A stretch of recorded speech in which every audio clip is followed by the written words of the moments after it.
Hello, everyone. Welcome to the World Series of Board Gaming's 2023 ring final for Brass Birmingham. We are going to crown the world champion right now. My name is Chris George, and I am joined by a very special guest who I'm honored to be here, two-time WSBG ring winner, Nick Henning, one of two people who has won two rings. Nick, how's it going? It's going great. How are you today? Oh, fantastic. I'm thrilled to have you here.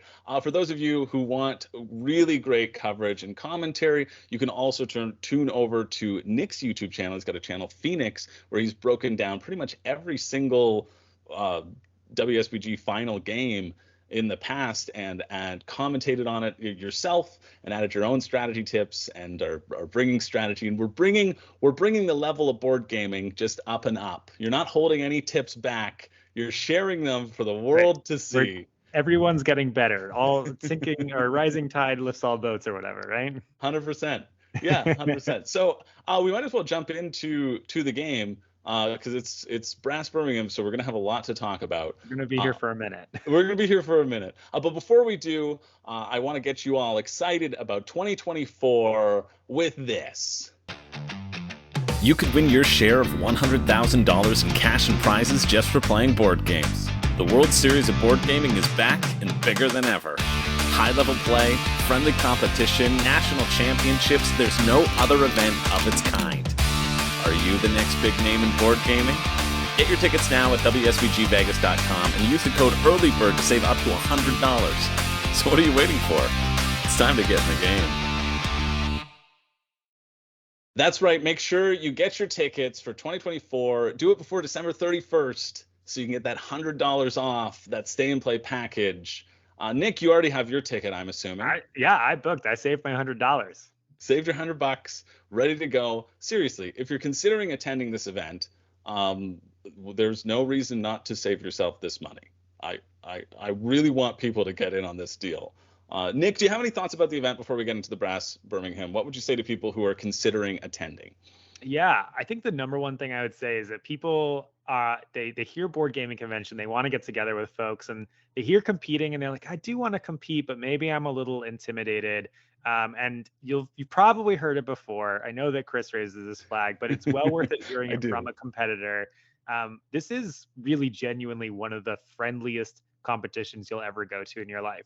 People here are serious. They do want to win, but everybody is surprisingly kind to each other at the end of the game. You know, you lost the game that you wanted to win, and people congratulate you. They smile for you and wish you luck in your next round. It is just it is the apex of what they taught us in kindergarten about like being a good sport in gaming.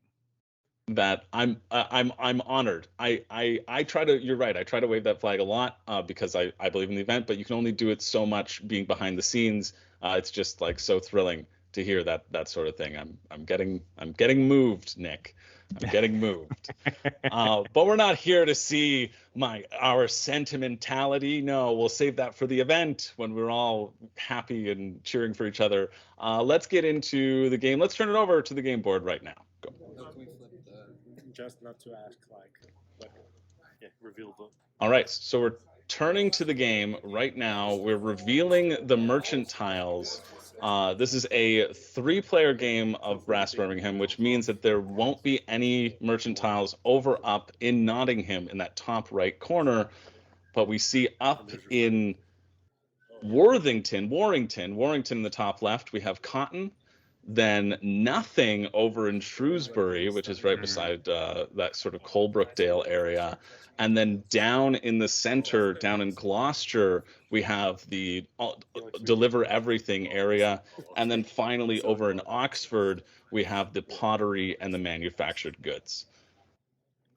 That is an interesting setup, right? Yeah.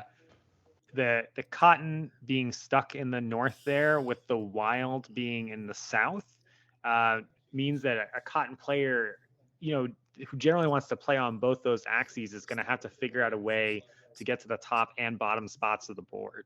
Yeah.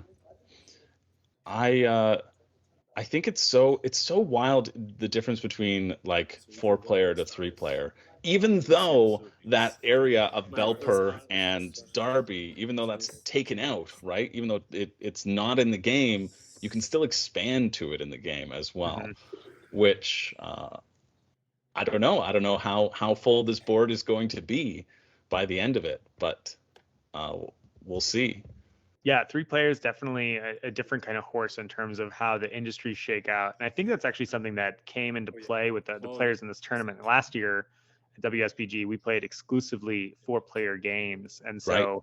I think folks that really knew what was up with that, kind of how to play 4-player, which I think is sort of the default play, maybe stumbled into a few kind of anomalous game instances this year where they had, I think actually maybe even a 2-player game in I some think they instances, did. and then Yeah. 3-player games here. So players who were able to sort of adapt their strategy to the table and the players around them, I think were rewarded for that.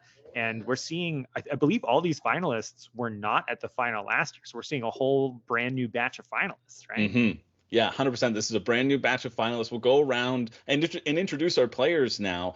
In seat 1, in our bottom right, playing purple, we have George. Seat 2, we have Yuka playing the sort of orangey, brassy color. And in seat 3, up in the yellow, we have Brandon, I believe. Yes, Brandon. Phew. You got great success. So yeah, the players right now, George is definitely considering all of his card options, and Mm-hmm. I'd say like, oh, it's a full board, you can kind of do whatever, but you can see him kind of like, right, he's collecting his cards because he's trying to figure out not just what he's doing this turn, but what his first, second, and maybe even third turn is going to look like at the beginning of this game. You don't want to plan too far ahead in Brass Birmingham because it is pretty tactical. Mm-hmm. But you don't want to just throw down an action at the beginning here, and be stuck not doing what you don't want to do in the next turn. And we can kind of take a little peek at George's cards as well. We see he's kind of got 2 sticking out, 2 little cotton and manufactured goods there that will probably be prime candidates for throwing away and developing. Yeah, that's so true. In the first age, you really tend to lean on those location cards a whole lot more than the industry cards, and then that Mm-hmm. you could argue that switches certainly in the second age when you can build multiple in the same city. And really have a plan building out. Right, exactly. Pretty default early actions you're going to be taking in this game are either developing to get your industries up to those higher point scoring, higher income generating bonuses, or taking loans to kind of collect some money and set yourself up to have a lot of options as you're playing. I would say that developing and a loan is most often how people kick off this game. Though, here we go. Is this a scout? This is a scout right away? Yeah, an opening scout. No wonder he was assessing his hand for ages here. Wow. That's wild. He must have a really undesirable hand, or he's got plans, right? The power of the scout action is that it gives you a wild location and a wild industry tile, but it also, like on a 3-player board, you could potentially, if you wanted to, lock down some of those cards that aren't in the game, right? That's how you could play in Belper. That's how you could play in Derby, and that's also how you could play clever. in Utuxeter, which only has 1 card in that sort of middle space you see right below the black country area. There's only 1 of those present in a 3-player game, whereas in a 4-player game there's 2 of them, and that's kind of like your prime beer hiding spot. I always think of it. yeah. Somewhere you can stash it away for safety for the future. Yeah, because there's no canals leading there, so maybe that's what he might be building up to. That's a really kind of exciting play just to start out. Yep. And then we'll see you get here indeed going with kind of my stated comment starting is that we're doing a develop here. Mm-hmm. Looks like he's pitching away that first level of iron. You don't always see people doing that. The first level of iron is good to build because it's just so easy to get on the board. It immediately pays you some iron back. However, victory point wise, it's not going to stick around for long. So Right. Getting rid of it and essentially Yuka's saying, look, I want to build level 2, 3, 4 irons, which are going to stick around. I'm going for the victory point side of this iron build here, Yeah. which I do think makes sense. And then I think I don't know if you caught it, but I think his second develop was one of the beers. I think it might have been one of the beers as well. It's a bit hard to see underneath. Yeah, he stacked them up, but I think he reached to the bottom left side of his board. Yeah. And that makes sense. I think a lot of times when people develop iron, I see them also developing the beers as well. Just both of those are really great, value of cost to victory point buildings. Yeah. They're kind of the most powerful buildings. You just need to make sure that you can actually get them into play to make good use of them. And then I think that was maybe a loan from Brandon. I think, Brandon took a loan. I saw him reaching for the money, which puts Brandon in second position, which makes sense because George, with that scout action, maintains control of first player, meaning he can do what he wants. For those of you who have never played Brass before and who are tuning in, it's we'll give you a rundown of the game as it goes on, but the key thing to remember that I know I've played incorrectly a couple times when I was first playing is that the first action, you only get one action, and then any subsequent actions you get two in a row. Each action always requires a card. You must play a card to do your action. Often it is relating to things on the board, and often it is choosing which cards you're not going to be using. Yeah, absolutely. Do you know what that little reminder card is that George keeps looking at? The kind of blue, orange, yellow bar card on the left side. Yeah, I think that's the reminder card. That's the breakdown of the number of cities in the game. I have mine in front of me just in case to reference as well. That'll hold up to the camera. You can maybe see.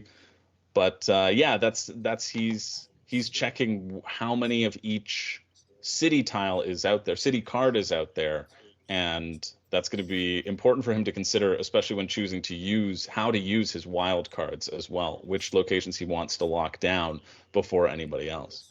Yep, that makes sense for a man who paid who did a first turn scout. He's going to pay a lot of attention to what cards are available in the deck. And it could be possible that George, as I said, most people play Brass Birmingham 4-player, so he might be looking and just saying, like, what's different in 3-player again? Where is it harder to go? And it's not that he had a location, but he wanted to make sure that he could play somewhere, I guess, that kind of plays well with his hand or allows certain opportunities. So he built out of the south here into Birmingham, title of the game, and builds a level 1 iron, which is going to immediately flip over, give him a $6 rebate. So nearly free to build this thing for some income and a couple victory points. I think he did use his wild card on that. His wild location. Wild industry. Oh, it's wild industry. Yeah. I think so. Yeah, I think he kept his wild location. He kept his wild location for later. A great use of the wild industry because you can start your network anywhere, right? So a really nice play of him laying down a track where he could start it anywhere, making sure he has access to that coal to do the job that he wanted to do, and then locking in that hotspot of Birmingham, which if it gets filled up, it won't get filled up in this round, but is always worth a lot of connection points as well. Yeah, it also just kind of branches out from there to a lot of different places. And if he does decide to kind of go with crates, he's already connected to a crate merchant right now. He's also connected to a pottery merchant. Pottery, I don't see so often in the first era or the Canal era, but sometimes people kind of do it as sort of an octa. I mean, it scores some nice points. So if you have the cash for it, it's just a bit of a pricey investment early on, but it does do kind of a nice job of getting your income and points up there early. There's just not much of an advantage of building it in the first era versus the second era, because unlike other industries, it doesn't stick around for both of those eras. So we're over on Brandon now. He might grab some iron for some cheap develops, perhaps. Yeah, it seems like he's doing that, developing both of those level 1 beer out of his board. A pretty common develop that you see. Yeah, just making sure you're not stuck with those Canal era industries and getting that double scoring when you do place those industries out there. Yeah. And good timing. Again, this is why I love this game. I absolutely love this game because of the flow that can happen. As soon as the iron market was exposed, George was able to move in there and capitalize and take that money. And then that sets Brandon up to do that develop for cheaper. Maybe he might have held off if the iron hadn't been filled up to save a little bit of money. Then again, he did take a loan in his first era, so in his first move. So he's probably looking to get something quickly out there that he can put that income back up so he can stop being in the negatives. Right. Unfortunately for him, there's nowhere on the board, I think, where he can play something and flip it immediately right now. Yeah. And so he's instead going to set himself up to be able to do that on a future turn. I think he checked to make sure that he was going to go before George next turn before doing that. And then he built that Canal over to Coventry down there. And then, I'm curious what cards he has in his hand, because if Yuka's holding on to a Coventry right now, that's amazing for him. But there's a chance that that Brandon actually just has the Coventry cards in hand. How many Coventry cards are there for a 3-player game? 3. There's 3 Coventry. So unlikely that he has all 3. It might be kind of Yuka might be able to hop on this as an opportunity to get some industry on the board that he didn't really have to build any infrastructure for. Yeah, for sure. In that instance, if you were Yuka and you had Coventry and you wanted to jump in there, it would also probably make sense to start your network somewhere else, right? So that you capitalize on that first action of having the space on the board to lay possible connections, and then use the card to teleport yourself right into where you need to go.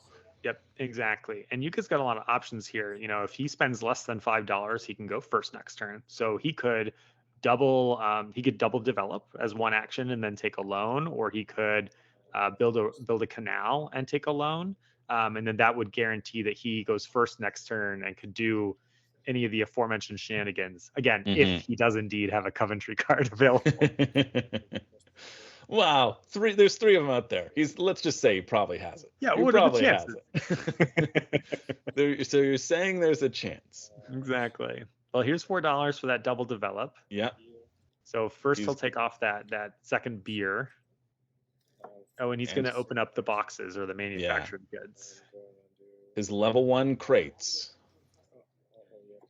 Yeah, so he's getting his finger in basically all the pies. Have you played much 3-player? Do you know? Do people contest? Usually, like, there's one player who does cotton mills, and no one has moved into developing them yet. So I find that interesting. I feel like it's maybe a little bit of a game of chicken right now.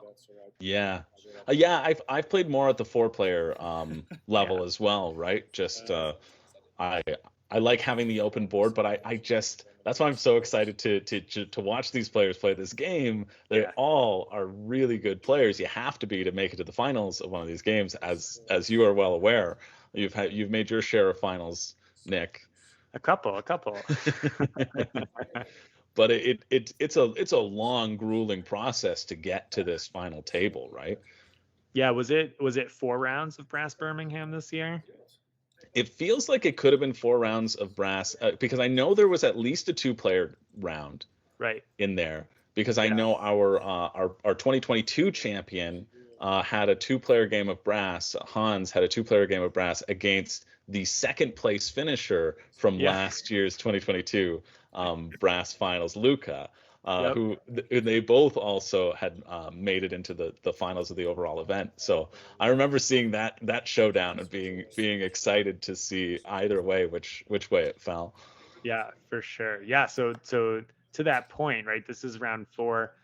These people have all been playing Brass for like 10, 11, 12 hours at this point of the day. Yeah. And it's definitely late at night when they're firing this puppy off here. So something to always keep in mind, that stamina is another component of these events. Absolutely.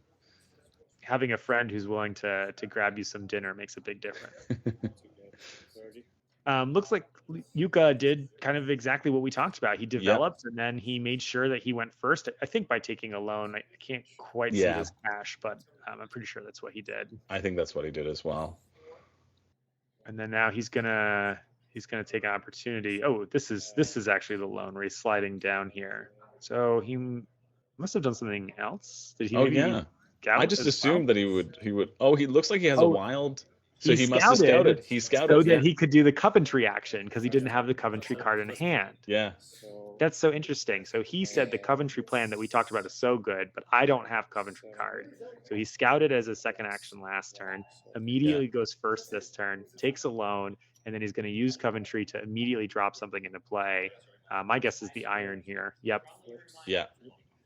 And then fill it right back up again. Flips immediately. It offsets his loan. So, just like real life, you could take 30,000 pounds from the bank and not have to worry about paying it back at all.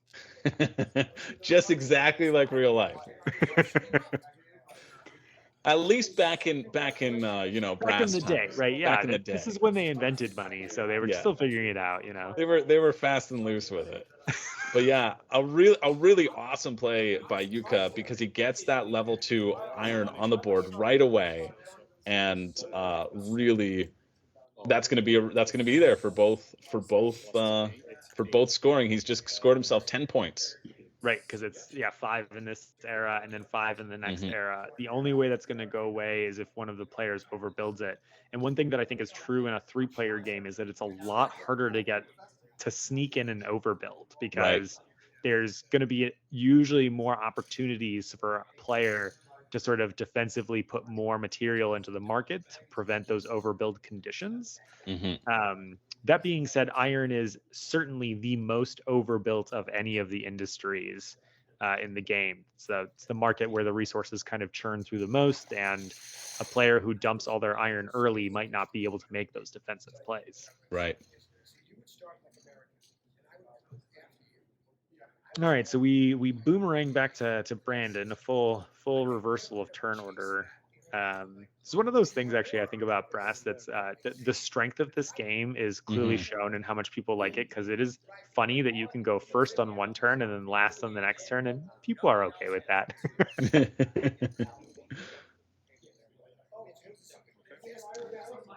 Brandon again being the recipient of an immediate infusion of iron with a quick develop here. Yeah, and getting rid of it looks like coal. His level 1 coal and his level 1 iron.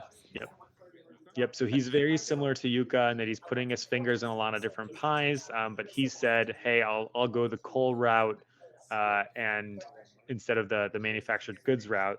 And part of that reason is because he built that Coventry, so he's going to go ahead and drop that coal mine right now. Coal mine's not going to be worth quite as many points, but it is going to offset his income, actually make it so that he's positive income. And then if he takes a future loan, it's going to already be mostly offset by having this coal flipped here. Oh, but it's not flipped. It doesn't get to flipped immediately because the coal market only had one space free in it. But that does make it actually a little bit tougher, but I guess he really doesn't want to get locked out of the space that he connected to, right? Yeah, that would be pretty feel bad. That would feel not the greatest. It is an interesting choice though, realizing actually that he's not flipping that coal, because I believe that spot is a coal and a manufactured goods spot, right? He could He could have developed a manufactured good instead and built that, but and he would have been connected directly to the market, but he's choosing to evaluate the coal industry as more significant than the manufactured good industry here. Yeah, you only get 2 points on the coal on that level 2 coal flip, but you do get an income boost of 7. So hoping that George just wants to use the coal right now. So that he doesn't have to pay that $3 debt that unfortunately his taking 30,000 pounds has cost him. It's cost him a couple coins along the way. Yeah, and if it doesn't flip, if that coal doesn't flip, he might be looking to take a second loan soon, because generally the income bumps are more efficient when you're in again, just like real life, when you're when you're in debt, it's somehow better to get out of debt or something. Yeah. So he might actually want to take another loan so that when he gets that 7 bump, he can just kind of offset both the loans at once, thanks to the coal there. Yeah. That's one of the beautiful things that I love about Brass is that the loan action is not only just doable, but it is necessary to take throughout the game. And that's something you don't see in a lot of board games. In a lot of board games, a loan is just a penalty, right? It's there in case you haven't made up enough resources to do the things that you want to do. And here it encourages you to time out that loan of when you can get these big boosts of income, because 30 pounds, 30 bucks it's a pretty sizable chunk. It lets you do a lot in this game. Yeah, exactly. I feel like it's Martin Wallace, the designer of this game. Any chance he gets to put loans in a game and make you take it, he'll take the opportunity. So we're over to George still. George still considering. An option for George could be to develop to take 2 iron and then essentially build his level 2 iron over his own level 1 iron, take the free coal that Brandon just put down there. An advantage of this is that he can immediately like upgrade his level 1 iron into a level 2 iron. On the other hand, the income bump is not as exciting because he's not in loan territory right now. And he's also last in turn order, so he might kind of pull like what Yuka did last turn and intentionally kind of like slow roll so that he takes essentially the 2 actions now and then goes first next turn and takes 2 actions again. So we'll see if he takes advantage of that. Certainly scoops up the cheap develops here. Let's see if he gets rid of his beer as well. Reaching for the beer. Right. But deciding. Okay. Yeah, 1-2. Both level 1 beers gone. So no player has taken the opportunity of these early develops to move into cotton. I think it can be pretty scary in a 3-player game to move into cotton and then essentially be dependent on the beer of other players, because like we said from the setup at the beginning, that this cotton mill players that being split from the top and bottom of the board, it's just a tough position to be in. Yeah.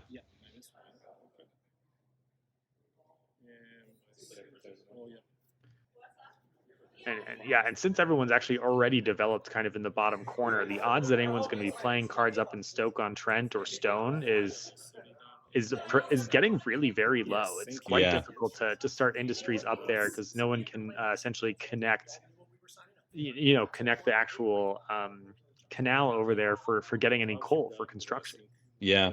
And even though the first level of cotton doesn't require coal to build, so that's how, if you did want to start cotton up in Stoke-on-Trent, you could drop a level 1 cotton down. As we've seen with these players, the goal is to get your level 2s on the board, and so that they stay around, in between rounds and help you get those double points. Yeah, exactly. I didn't quite catch the second action here, but he does move into first, so I think our assumption about a loan is correct. Did you see if that was what he did? I didn't see it, but I see the gap has shifted between the income markers. So I think a loan might have been the case. Yeah. Yep, you're exactly correct. Yeah.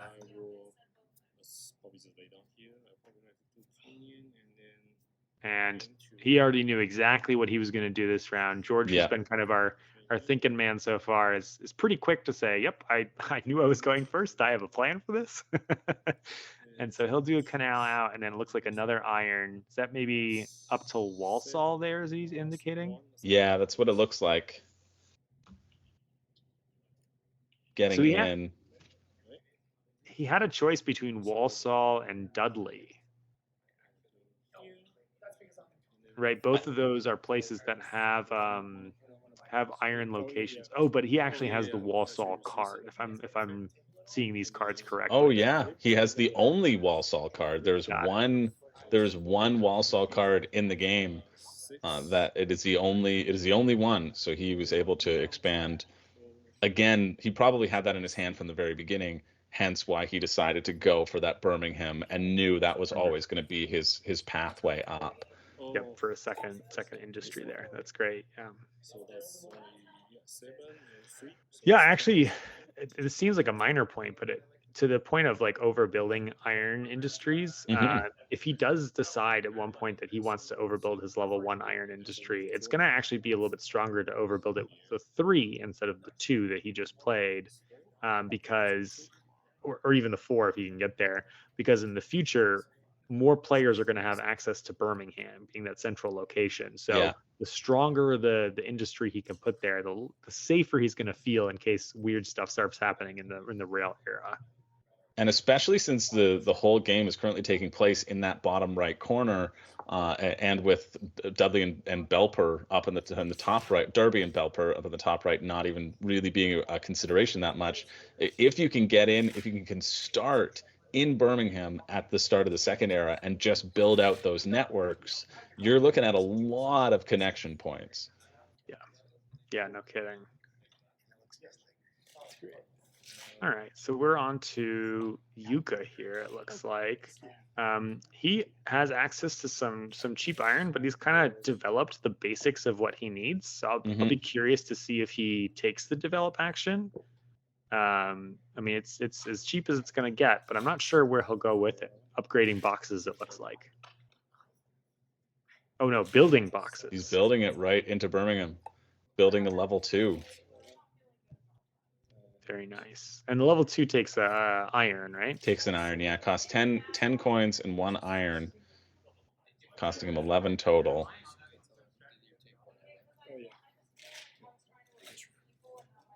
And then is that... Well, it can't be another industry card for the industry part of it. Here for 8. It's another iron.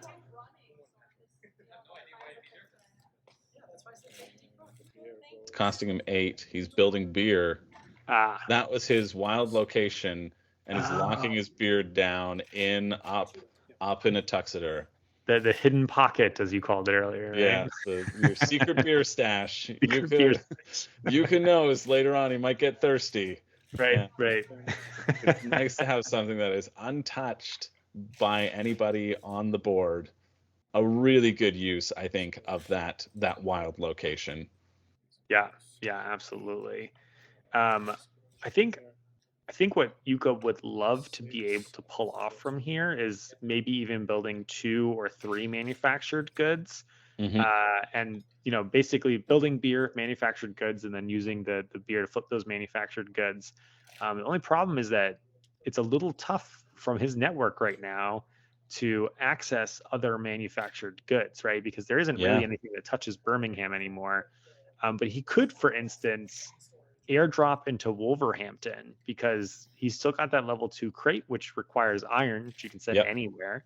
And then he could build a canal to connect Wolverhampton over to Walsall, and that could then essentially create his second crate. So even though it doesn't look like his network connects, he can use the fact that iron can just be flung willy-nilly about the board, as they used to do in the olden days. And then we are on to Brandon here, whose poor coal mine still hasn't flipped. Yeah, I wonder if Brandon must be sitting on a Birmingham and hoping to use his coal. But the coal would have to be used. Actually, is the level 1 manufactured good, does that use coal? Level 1 manufactured good does use coal, yeah. That could be an option. I don't often see people build level 1 manufactured goods, but it could be an option if you wanted to go for that early flip. Yeah. I feel like he's got to get something flipping it over. The George's iron did use one of the coal, so he only has 1 left on that coal to flip it. But he goes for Dudley, and he goes for also a level 2 iron play, which will use his coal as well. Yeah, unfortunately, his iron isn't going to flip here, so he's flipping his coal, which is good. But then his iron's gonna lay a bit fallow here, as I think there's only. Oh, am I wrong? No, I think he's got 2 on the iron and then 2 filling the market, giving him 2 coins back. Yeah. So a lot of cheap iron incoming for Who's going first next turn? I think it's going to be It might be. George, right? No, it might be Brandon because Brandon only spent. Oh no, yeah, he spent. Yeah, George, then Brandon, then Yuka. Yeah. Which is a big. You can see the game is starting to heat up. The round is starting to heat up because we've been seeing the progression of sandbagging your income and sandbagging your spending so that you can use it to get that first position. But even George manages to take it by spending 10 coins on his last turn. That's a good. That's a good thing for George. Still in this power position of getting to decide what he wants to happen first. I wonder if Yuka's move with the beer has put any pressure on George to use his wild to get up to a Tuxeter, because there's still that one card out there that could be in Brandon's hand, and if you want to lock down that beer spot, that secret beer spot that is very advantageous to do, he might be feeling the pressure to do it now. Yeah, I think an argument, I wonder, could be made in 3-player for actually dropping the beer up in Derby with the wild, because you could actually then kind of in the rail error connect into that external market, Right. to get access to the coal if you're having a hard time with that. So it might be nice to have something that links out there. Normally in a 4-player game, there are multiple players sitting in Derby, so you don't get that kind of niche market, but it could be an option here. Definitely could be an option, and it would take a lot of work for somebody to connect some canals up there just to steal the beer. Yeah, Which like it's probably quite not going to ambitious. happen. You'd have to really need beer in order to do that, and not want to use the existing beer that starts on the merchant tile. Something that I love seeing, and that I think differs from high level play and sort of like just beginning, is you see people not caring about that beer that starts on the merchant tiles. Uh-huh. It is so much more beneficial to build your own beer and get the points and the income boost from doing that, rather than taking that sort of one-time bonus. Right. And the exception to that, I think, is when folks are playing a cotton strategy. Yeah. They'll then take advantage of those beer because the cotton is just so greedy for your actions. But because we're not seeing players with a cotton strategy, that's going to put a real premium on all the beer spaces on the board. So I think at a certain point, we're going to kind of see a race for it. And I wouldn't be surprised if in the rail era, we saw all the beer spaces taken up by not even halfway through the rail era. Oh, yeah. We could then maybe even get into some overbuilding on beer, but Oh, that's true. it might be tricky because you have those sort of two offshoot other secret beer spots heading out of Cannock in sort of the middle ground, and then in between the cotton of Kidderminster and Worcester down in the bottom left. Mm-hmm. All right, so it looks like we got George considering his options here. Was that the end of round 4? I think so. Yeah, it feels like we're on to round 5. There should be 9 rounds in a 3-player game, 8 rounds in a 4-player game, and 10 rounds in a 2-player game. Yeah, the 9 rounds thing. So you're actually just able to straight up accomplish more. Yeah. Because there's not really any limitations. I mean, I guess you could argue that there's fewer other people building the goods that you need, but mostly you're just going to accomplish more and have higher scores in a 3-player game than in a 4-player game. Yeah, absolutely. So we're definitely going to see a higher score from last year's brass final just on that merit alone. And we see he didn't even use his wild because he had that card locked in. Yeah, he said I gotta use it now before something weird happens. And looks like he did a free develop for some manufactured goods with his other action. Yeah. It is really exciting to see that all 3 players are kind of, nobody's biting on cotton. Nobody's going for it. It feels like it might be a dead market. I think if there was going to be a time for a player to pivot, it could have been right now when George had access to a lot of cheap iron. Yeah. He could have just developed, essentially done a free develop with the 2 on the iron, then 2 $1 develops, and kind of made a huge push up that track. But he didn't want to mess with it, which I think it makes sense. Just the positioning for cotton in the Canal era in particular Yeah. is just very limited. And here we go, a run on those beer spots like we were talking about a moment ago. Going over to Stone, though. It's almost as good as Utoxeter on Yeah. this map in this situation in terms of It's true. Yeah. hiding in the armpit of the country over there. That's no denigration to anybody from Stone. It's just kind of just the way that things have shaken out in the industry building over here.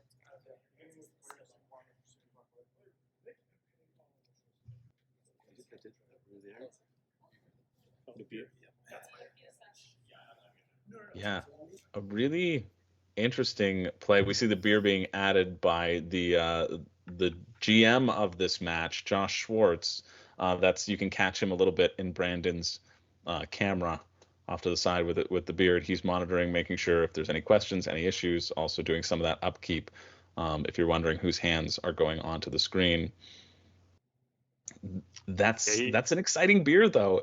I want to see someone pivot to cotton. I really do. I just want to see what will happen. It feels like it's not going to happen, but Yeah. I would love to see this huge shift and pivot and see how it yields at the end of this game. Right. If George, instead of trying to play to win, had done it for our entertainment, Yeah. he would have pushed for the cotton. Yeah, George, what are you doing? Come on, man. We got to show everyone all avenues of what can happen. Right. That's a red card. I don't see quite which one it is. And a couple bucks. Dropping another beer. Ooh. Another beer down in Stafford. Okay. I mean, the iron is pretty cheap right now, so Yeah. I can see that. But yeah, he's got a lot. He's got 2 beer on board, so he's looking to get 2 boxes built. I guess before the end of the round.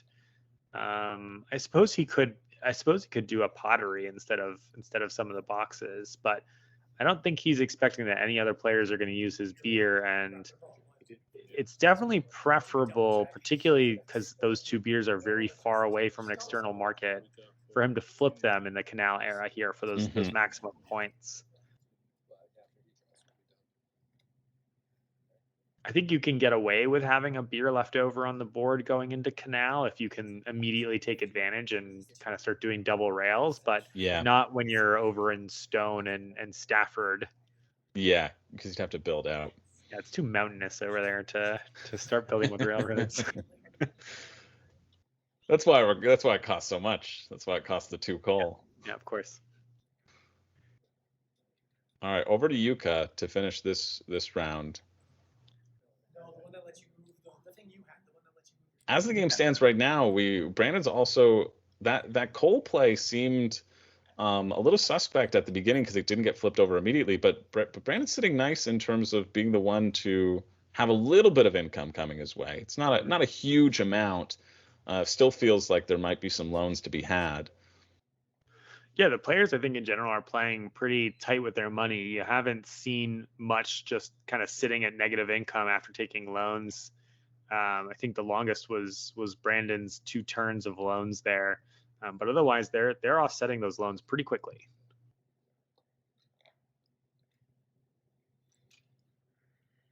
So for Yuka here, I'm not sure what his money situation is. Iron is in kind of a funny spot where it's not quite cheap, but it's not quite expensive yet. But if he finds a place to build his iron mine, which I think actually is a little bit of a struggle right now, it wouldn't even fill the market really anyway. So, well, especially in that level 3 that he'd be on, you have 5 iron being dropped down on it instead of 4. Yeah. I think if he has the cash, he might try to do the kind of airdrop manufactured good thing we talked about before, because $2 for an iron is not too bad. That could be an option for him. I'd be surprised to see him developing at this point. I mean, I think it's nice to develop away your low cotton, but he doesn't really need to. Yeah. You can get away in this game without playing cotton. I mean, I'm saying cotton, but I meant to say coal. Yeah. So you can get away without playing Cole there. Looks like we're getting a little change. So he put in a 15 and is getting changed. So he certainly has enough money to make some choices here if he wants to spread out his network a little bit. Playing Wolverhampton. Yeah, there it is. It's that box we talked about. Airdropping that level 2 crate.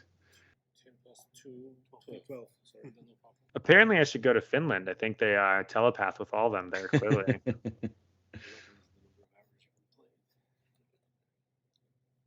Well, it was nice too. I loved hearing your recap to WSBG because you trained Yuka on some Arc Nova later on. That's right. Yeah, he needed to get good at Arc Nova fast, and so we sat down and talked about it. It was in part because he and I played together in a match of Great Western Trail. So all the way back to the beginning where we're talking about kind of like the friendliness of the competition. I'd never met him before, but we played a game together, and it was just such a pleasant game, pleasant experience that kind of at the end he's like, "Oh, I need to learn Arc Nova." And I was like, "All right, I got you." Yeah. And that's the kind of thing you'll see folks doing, all over. And then a really nice connection there with the Canal over to Wasal, where he'll probably look to drop again that now level 3 crate. Yeah, he's got to start debating about what he is going to do in terms of getting beer into play, because those beer spaces are going to dry up. And so is he going to be interested in using the market beer, or is he going to do as you suggested earlier and kind of just focus on flipping his own beers because the points are just too good for them?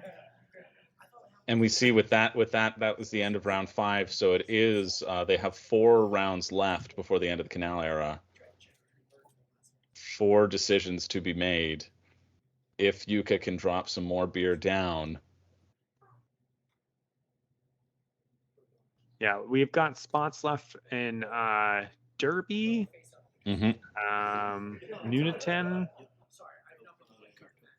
The 2, I guess, ones that are connected to the side, which I think are almost never, I think, are basically impossible for people to do in the Canal, or extremely rare, not impossible, but unless rare. you're for some reason building out, or you're going for Cotton and you've just got Kidderminster down locked up, right? Yep. And then Burton and Trent, is that the other one that's got a beer spot up there? Yeah, Burton on Trent, just south of Derby, that first red south of that green. So a few spots still. Of course, Yuka did use his wild location to put it up in Tuxeter. George still has his wild location, I believe. I wouldn't be shocked to see another scout before the end of the round here. Just to give you that flexibility to accomplish those end game, especially now that you've seen the cards, there's going to be no more card draw. If you're really out of luck with your cards, or if you have the things needed to do what you got to do.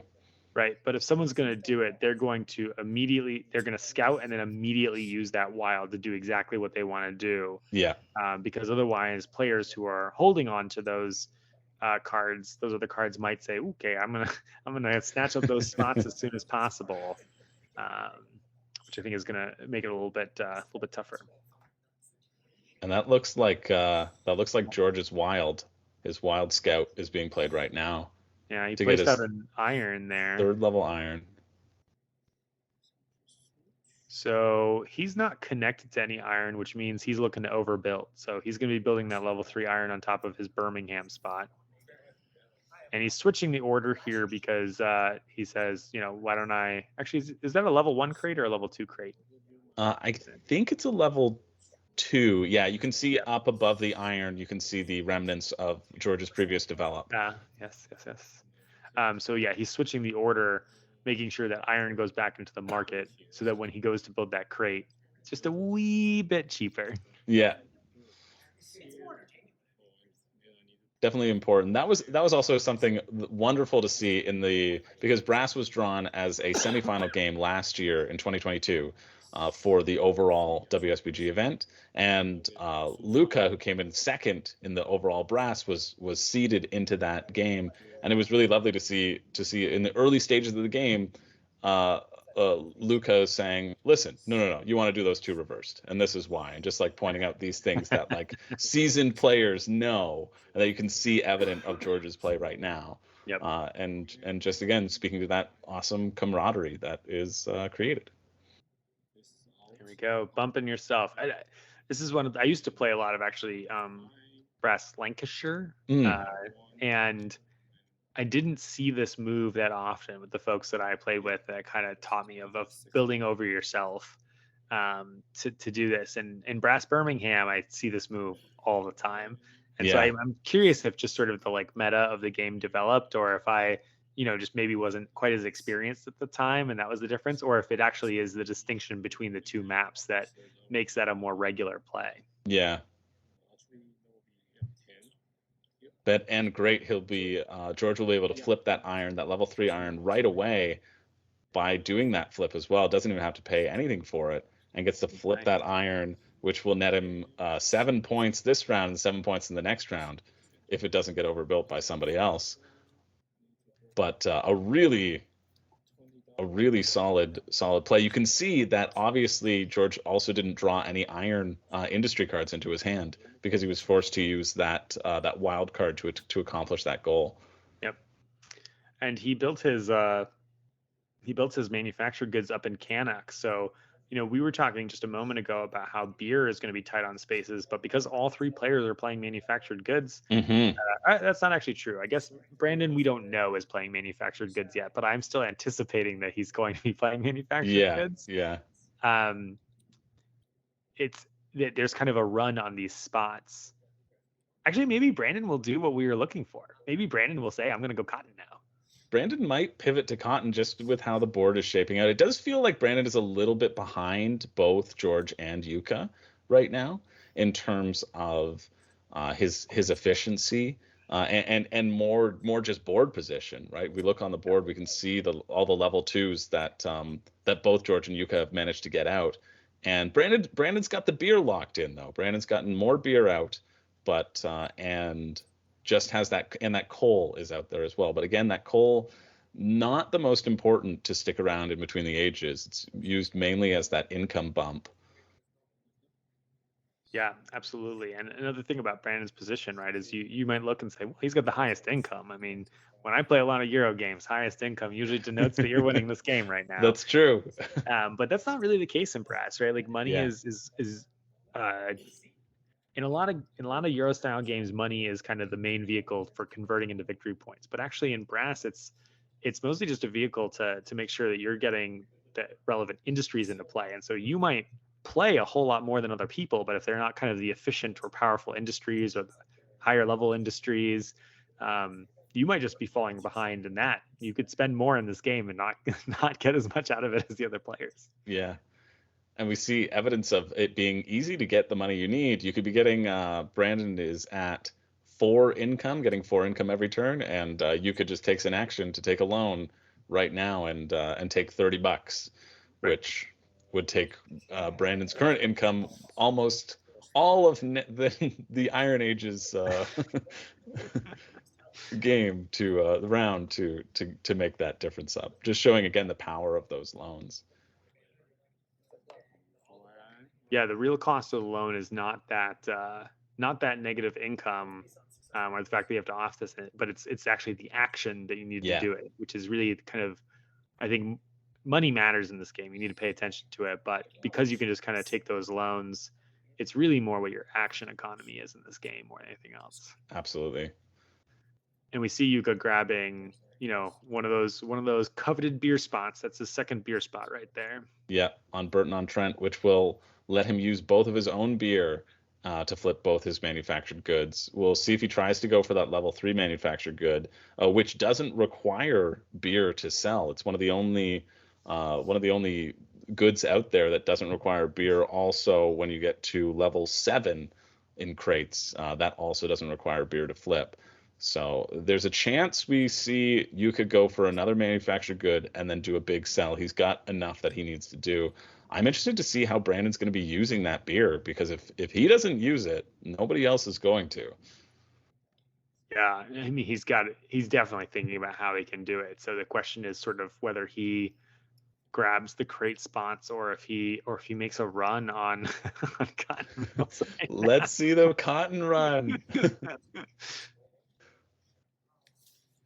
The other thing that's sort of interesting about making a cotton run is it opens up more iron for people to play. And right now, the person who benefits most from a need for iron in the market is Yuka, because he's connected to Colebrookdale, or he's not quite connected to Colebrookdale, but it's very easy for him to connect to Colebrookdale. Yeah, he's So right he's the next one door. who's going to have the easiest time building a new iron mine.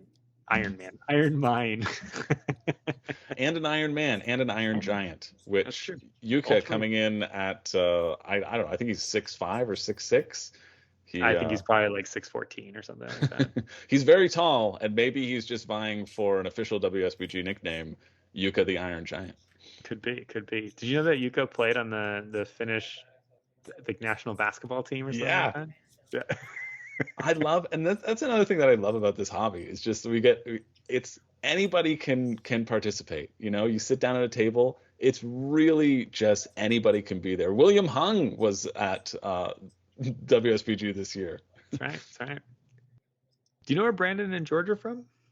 Yeah, so George, I think he currently lives in California, but he was saying before the game started that he was born in Taiwan, and George is from Seattle, yeah, and then Yuka is from Finland as well. All playing a game about England.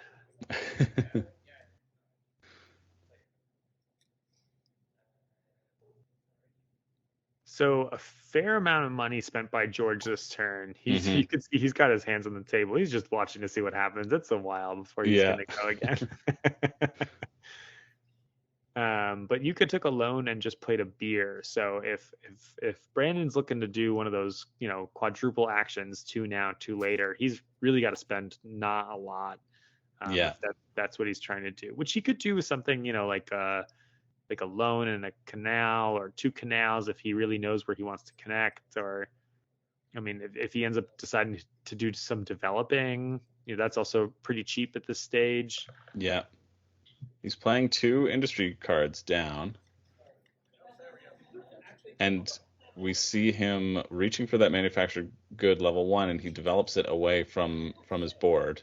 Okay. So again, not going for cotton. As much as we may shout at him on the screen, it's a tough board for cotton, and all these players have recognized it instantly. Yeah, there just would be too many actions for him to take the loan, connect to Stoke-on-Trent, build a cotton mine there, connect to the external market. Same thing down in Worcester. It's just far too many, connections that he would have to make. It's too late to make that decision, and earlier it definitely wasn't a good decision. So it just remains a not good decision. Yeah.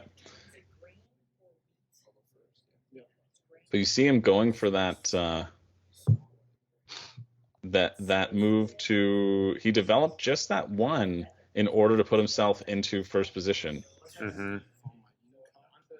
And then I guess took a loan for his. Yeah, you can see his income has moved down 3 spaces. There, yep. So took the loan to make sure that he goes first, wanting to get ahead of Yuka.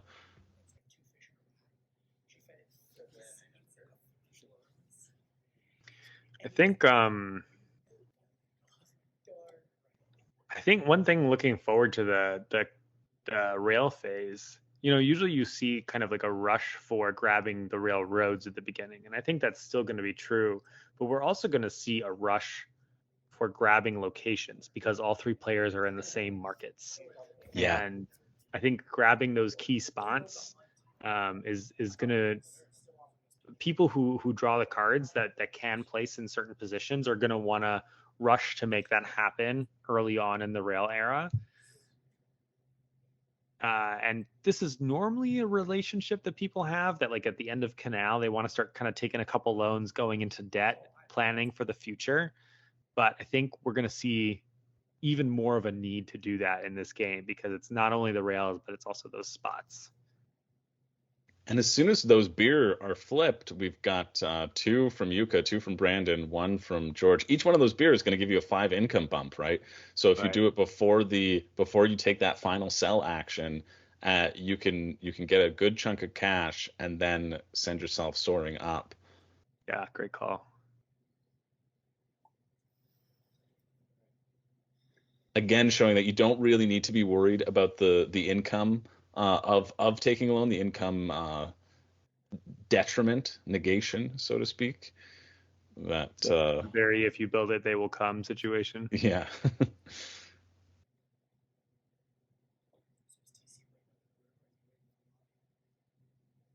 Brandon's really thinking about this canal, which is interesting because, he knew he wanted to go first this turn. He's trying to decide where to go. Okay, so he's built over to build another coal, I guess. It has to be coal because he didn't develop his cotton, but maybe he thinks he can just capitalize on a quick cotton sell. But it just has to be coal in this instance. Yeah. Do you think he's maybe trying to grab that beer in the southwest countryside? That would be the only reason I could think, because coal, again, that income bump, you get a 6 income bump. Coal's only worth 3 points once it's flipped. And it's not even flipped here. 3 coal away at this stage. It's gonna be a minute before that flips over, I think. The only other thing I could think of would be Brandon wanting to leave that coal on the board and having it to expand rapidly from in the next stage.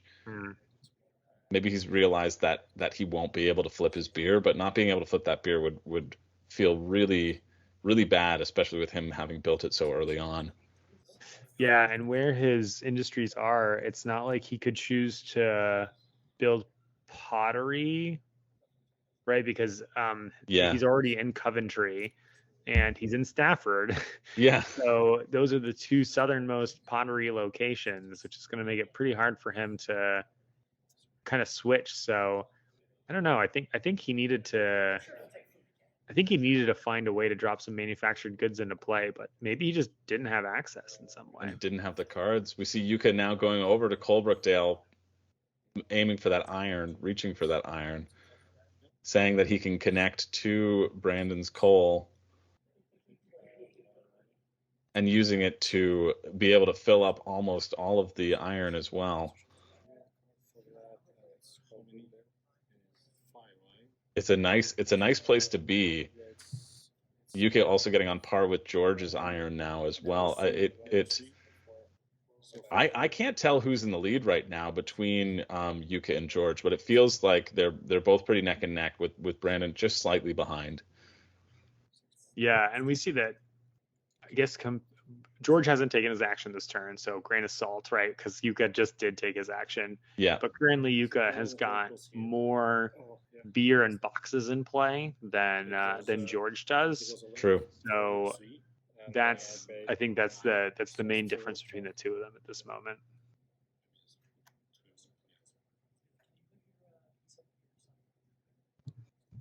George is going to have the option here, though, both of those players have spent a decent chunk of change. So he's got a fair number of ways to allow himself to take 2 actions, go first next turn, take another 2 actions, and do exactly what he wants to pull off. So, if he wants to start dropping some more boxes into play, he's going to have that chance. Is that a Nuneaton for a box? Yeah, George knowing immediately what he wants to do. Oh, that's not You're just using it for a canal. And maybe connecting down into Wolverhampton. Oh, he just pointed at Wolverhampton. I think you read his mind.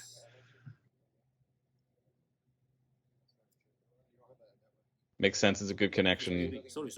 It's the place where he has access to that manufactured good if he wants to get that crate down, which he does.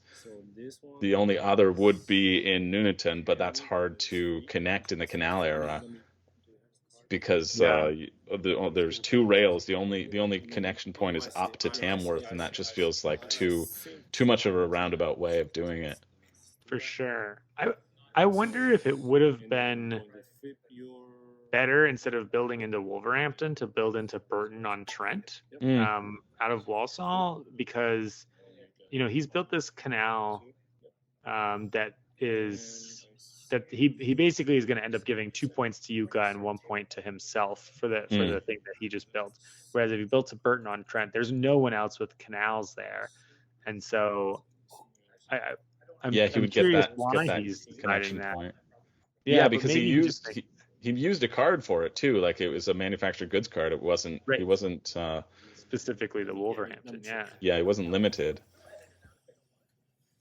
But maybe he's paying a lot closer attention to what cards Brandon has played, and is thinking, oh, he could kind of teleport in there, but maybe not over here. Yeah, he could. Maybe he still has Burton-on-Trent in his hand. There's only 2 Burton-on-Trents. One's been played. So if he does have that knowledge, he knows he can lock that in for his potential 3rd manufactured good. Yep, absolutely.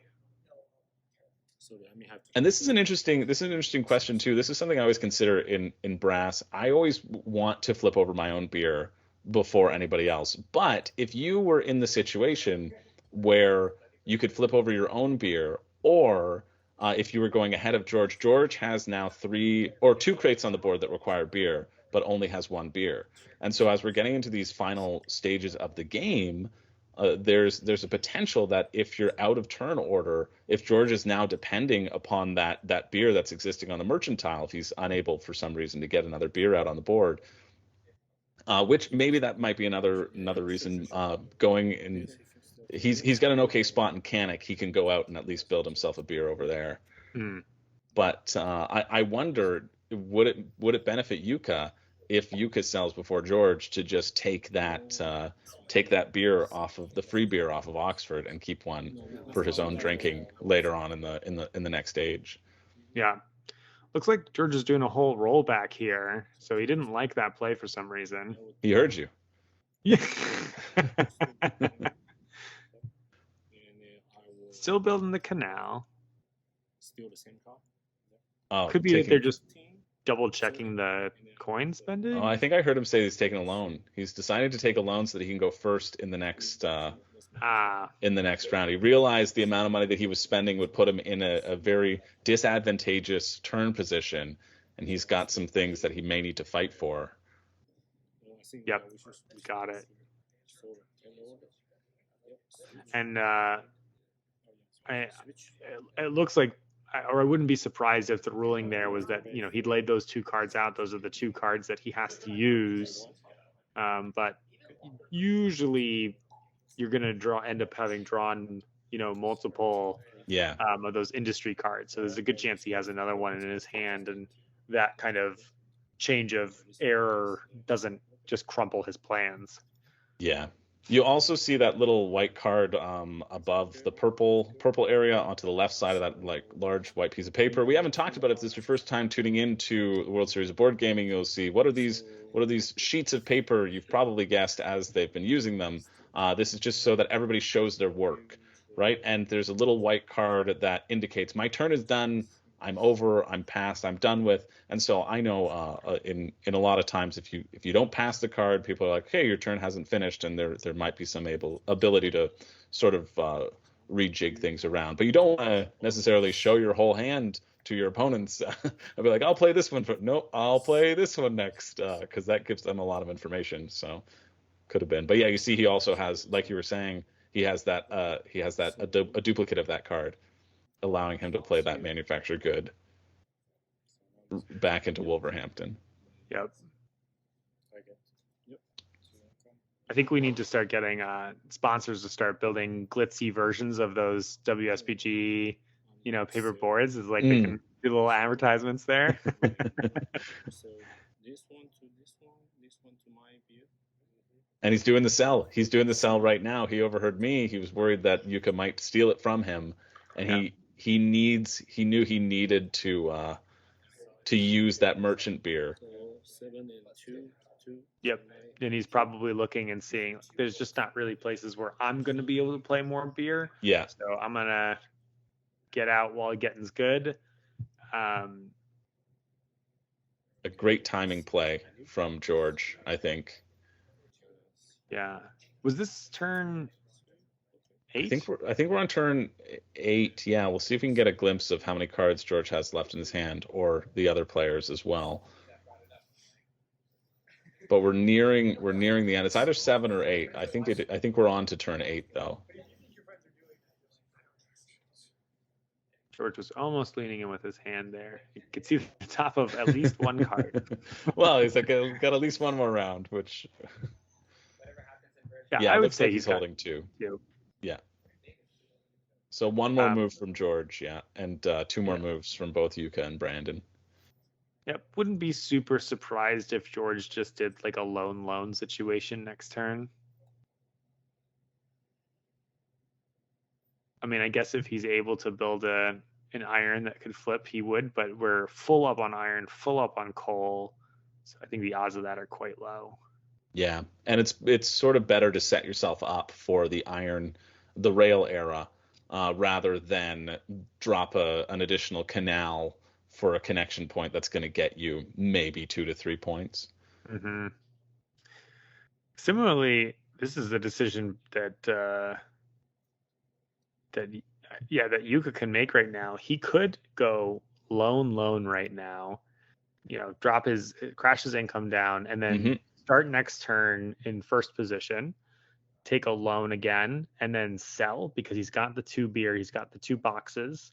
He'll, as you pointed out earlier, offset those 3 loans pretty much immediately, and then go into rail era with like $100 basically. That would be a wild play. We do see him take a loan. Maybe he's overhearing you now, Nick. I'm interested to see if Yuka's able to play that level 3 manufactured goods in Walsall in the middle of the map, because he is connected to it. And again, you don't need a beer to sell it, so he's okay for beer still if he's able to build it. You're right. I like that quite a lot. Yep, and there he is. He was listening to you, not me. He's listening. He's listening to both of us. He decided to take a combo of our. He weighted it against. Yeah, weighted his options. A nice flip, though. A nice flip for Brandon. Probably very happy to see that flip, or maybe not. Maybe Brandon was now hoping he could loan before that flip happened. Yeah, or he was thinking he'd build out to that level of manufactured good himself. I'm not sure about that one, but it's possible. Brandon's got to figure out what he's doing with these beer and fast. Yeah, he only has 4 moves to make and nothing to sell right now. What's the cost on that level 3 crate? It's 12 money and 2 coal. 12 money and 2 coal. So the 2 coal we know is free, so it's the 12 money. So that does look like George is going to be able to maintain that first position if Brandon doesn't do anything. If Brandon kind of chooses to spend money now. Yeah. Which I think he has to, because I think he has to build stuff that he can use his beer for. I think he has to, but let's see if his stack, we can kind of see his stack a little. I see 3 coins, but I'm sure he's got a little bit more than that. Maybe not.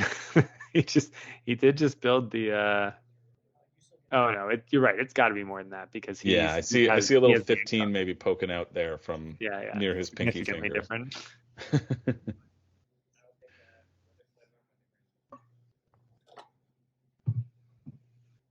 Yeah, I think the question here is, can Brandon build any manufactured goods in Birmingham? That seems to be the spot. He blazed down a purple card, so maybe that's it. Yeah. He's been waiting on that one, I think. Yeah. That was one that I think he probably felt really confident in for ages now. Yeah, that he could. It's also an easy location to get into because there's 4 spots and only 3 can be taken. Yeah.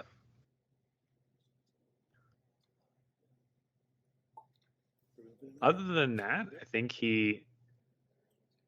Burton on Trent, I think, would be the other spot that he could be eyeballing, I guess. Yeah.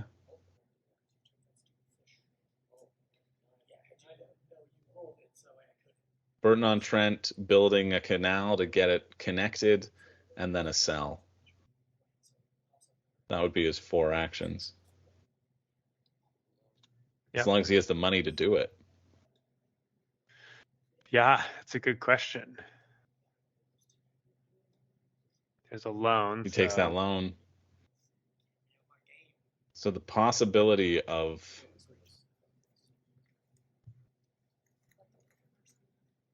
building So in Burton-on-Trent is gone. right. So I think that means I'm not seeing another place for him to build something right now. I think he might be going into the iron or the rail era with one beer unflipped. Yeah, the only other place I could have thought would have been going maybe for that level 1 cotton and just taking the 5 points and taking the income. Because it allows him to flip it, but he also is already in Kidderminster, so he would have needed to build down to Worcester. Yeah, everything else that's connected just doesn't have those needs. It's really fascinating to see all 3 players going for the same strategy and how quickly that board fills up, right? Mm-hmm. It becomes so tight. If one person was doing cotton, then the board would be so much more open. Yeah, you don't often say to yourself, where is my second box going to go? Yeah, yeah.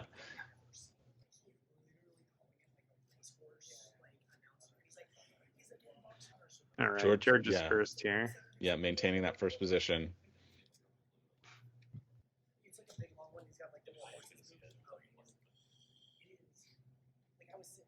And what about Yuka's other? Yuka could do another loan. I think Yuka could loan and then sell, right? Definitely.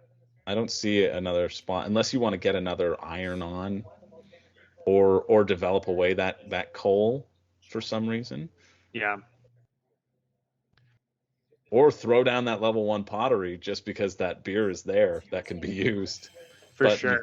You can't really access it. The problem that all these players have right now is the moment that someone spends some money, they drop themselves to the bottom of the turn order for the beginning of the rail era. Yeah.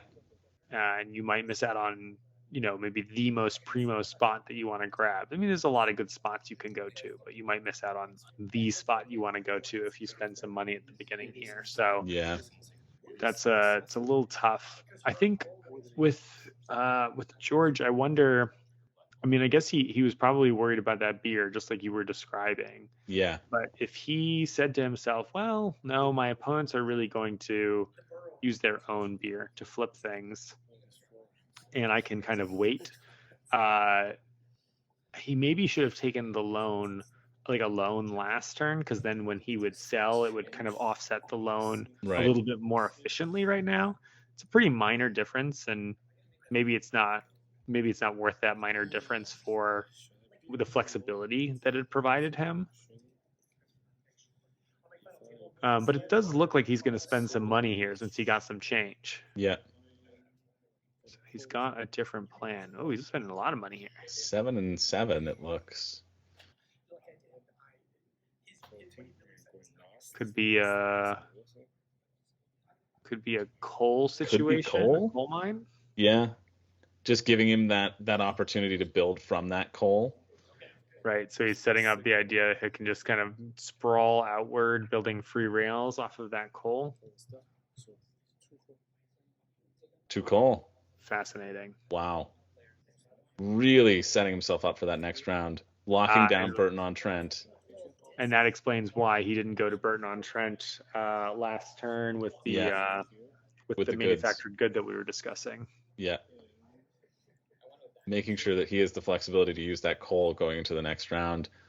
Honestly, I think Brandon might love to see that, being able to potentially use his beer right away in the next stage, and using George's coal to propel a really strong opening network. Yeah, fascinating. I hadn't thought about that, but that absolutely makes sense.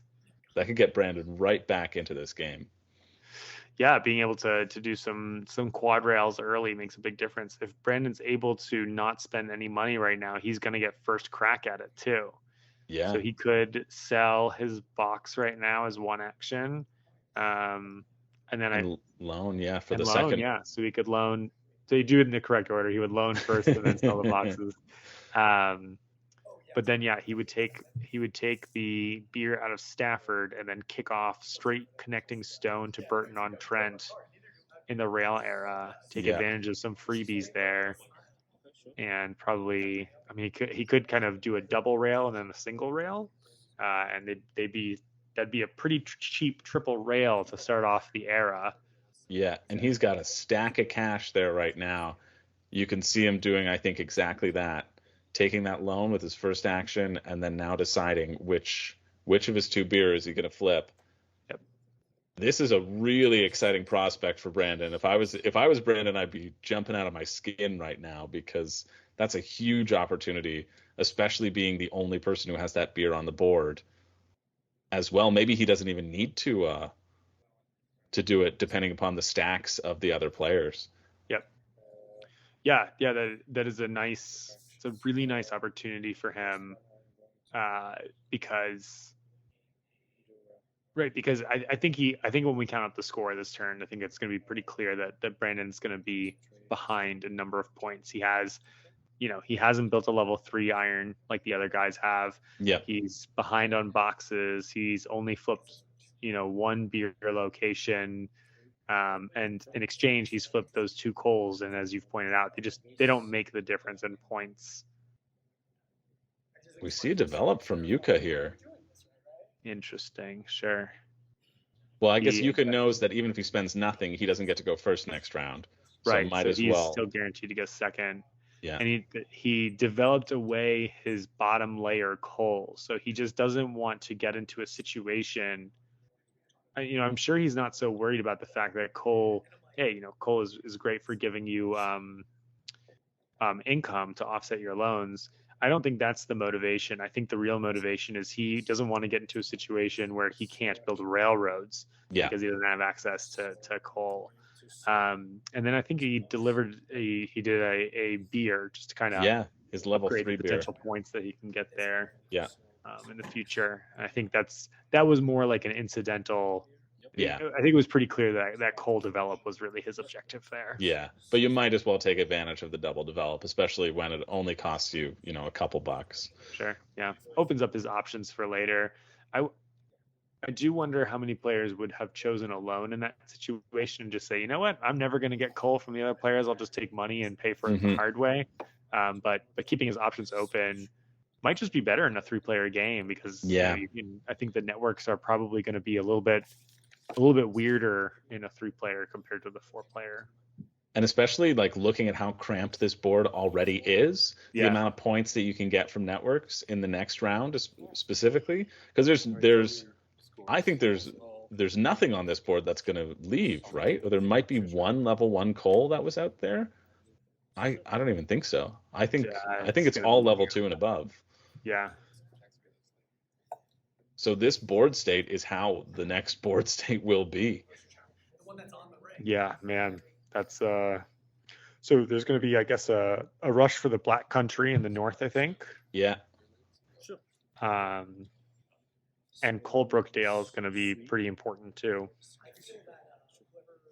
That also might be part of Yuka's plan, knowing that he already has a presence in Colebrookdale. He can just drop that coal right there now and lock that in. For sure.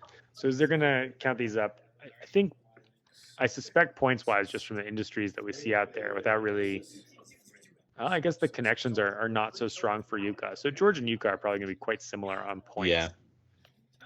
And as we said, I think Brandon's going to be a smidge behind. All of them are going to be looking to build at least 1 iron in the upcoming era. And so the tempo of that iron build is definitely very, very competitive still going forward. There's an iron that's sitting available up in Derby. There's one down in Redditch. And then there is also one in Colebrookdale. But the one in Colebrookdale could also be a beer spot. And so if I'm Brandon and I'm going first next turn and I have a Colebrookdale card in hand, I might be considering if there's something I can do with that right off the bat, because it's going to be an important spot. But we also said he's probably going to double rail to start off with. Yeah. So it could be double rail, starting out of stone, and then maybe build a beer into Colebrookdale, just so that the other players don't have the opportunity to build out that iron. Yeah. Oh, there's also an iron spot all the way up north in Stoke-on-Trent. Yeah, Stoke-on-Trent, just right beside that Warrington Market. Yeah, so a couple spots. We see George's score clocks in at 39. I think George had 12 points for his networks. Yuka just jumping over him, sitting at 42, but very close. Yuka only had 5 points in networks, but Yuka also had that additional level 3 box out there. And Brandon coming in pretty decently, a little further behind. It's looking around 31, I think. Yeah, but not in. I mean, that's not. Yeah, Yes, you're behind, but there's nothing that stops you from coming back from that. There's a lot of points to be scored in the rail era here. The disadvantage is not just a point gap, though. It's that Brandon is also, he's playing from an industry deficit, so he's really going to have to make a lot of moves in the rail era to catch up. But he does get to start off with a double rail, which is pretty nice. Yeah. And had Brandon been able to flip over that beer up in stone, he would be 30, 37 or 36. Right up there, essentially trailing. Yeah. Trailing right there. Yeah, it was the lack of that other industry flip that definitely hurt him most in that round. And it seemed like his cards maybe were not really cooperating with him to make that happen. Like, we know that George was kind of had the cards in the middle of the board to play Cannock, to play Wolverhampton, to play Burton-on-Trent, whereas Brandon was, he's won 3 games today, so I assume he doesn't, go over to Kidderminster because he's doing things for fun, right? Like, he probably did that because he was extremely limited on options, and his cards were just not quite cooperating from him. It is also worth noting that of the players, I think he's the only one that didn't take a scout in the first turn, and it might have ended up being that Yuka and George had played games earlier, and they're like, you know what? I don't want to be stuck in that situation where I am limited by my hands here. It looks like our players are going to take a probably well-deserved bathroom break and stretch here. As Yuka shuffles the cards, we'll cut that out, and we'll come back right in when they start the second era after the cards are dealt. And we're back. We're back with a play from Brandon right away. Not too much thinking time. We were kind of chatting in between, but I think we could have had more time to chat, to hang out. They're ready to go. There was like 3 minutes in between the end of that round and with them making their decision. Yeah, he's holding on to those rails. He's definitely going to kick off with that. It's sad that he didn't get to flip his beer, but he's gonna make it back right now, right? Yeah. Like, he's gonna make as much use of that as possible. Yeah, this is a really strong start, being able to do that double, and he goes for a Tuxeter because he knows that connection is going to be worth a lot of points. Yep. Right now, it's worth 6 points. Yeah. And as soon as something else gets played into stone, that's going to be a 7-point connection there. Guaranteed. If a level 5 manufactured good is played down, also could be then an 8-point connection, which, hey, that's the difference between Brandon's score and George's right now. For sure. Yeah, interesting too, right? Because he really he's choosing to prioritize those points rather than playing into something like Derby, which has a lot of open spots right now. Yeah.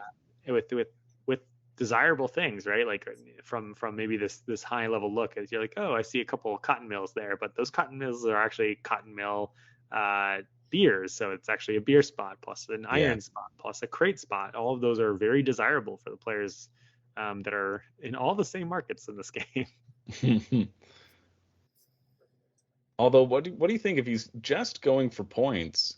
Which, it seems like he might be, especially with those connections. He's connecting to two places that have already been filled up. Might it have been better to connect down into Birmingham, like through Birmingham and up to Tamworth, and then make another offshoot connection? If he goes to play a third rail now, Oh, of course, he can teleport his beer anywhere. You're a good point. I was thinking he had to build out of his beer, but he actually doesn't Yeah. need to. Yeah, He just just starting has out to of Birmingham. connects to the iron, or to the coal Yeah, rather. I see what you're saying. Yeah, absolutely. And I guess he was listening to you in this instance. He said, "Sure, I'll do something like that." He makes that connection right down into the coal market, which also opens the door for somebody who wants to build into Birmingham and secure that last Birmingham spot. Mhm. If they needed the coal to do so, I think George is the one who would need coal. Yuka currently needs iron for his fourth manufactured good. Mm-hmm. And it would be interesting if George did play his crate there, because that's the 0 point crate, right? That would essentially be saying I wanna limit Right. the score of of people Right. playing into Birmingham. Yeah, that's the 0 point connection.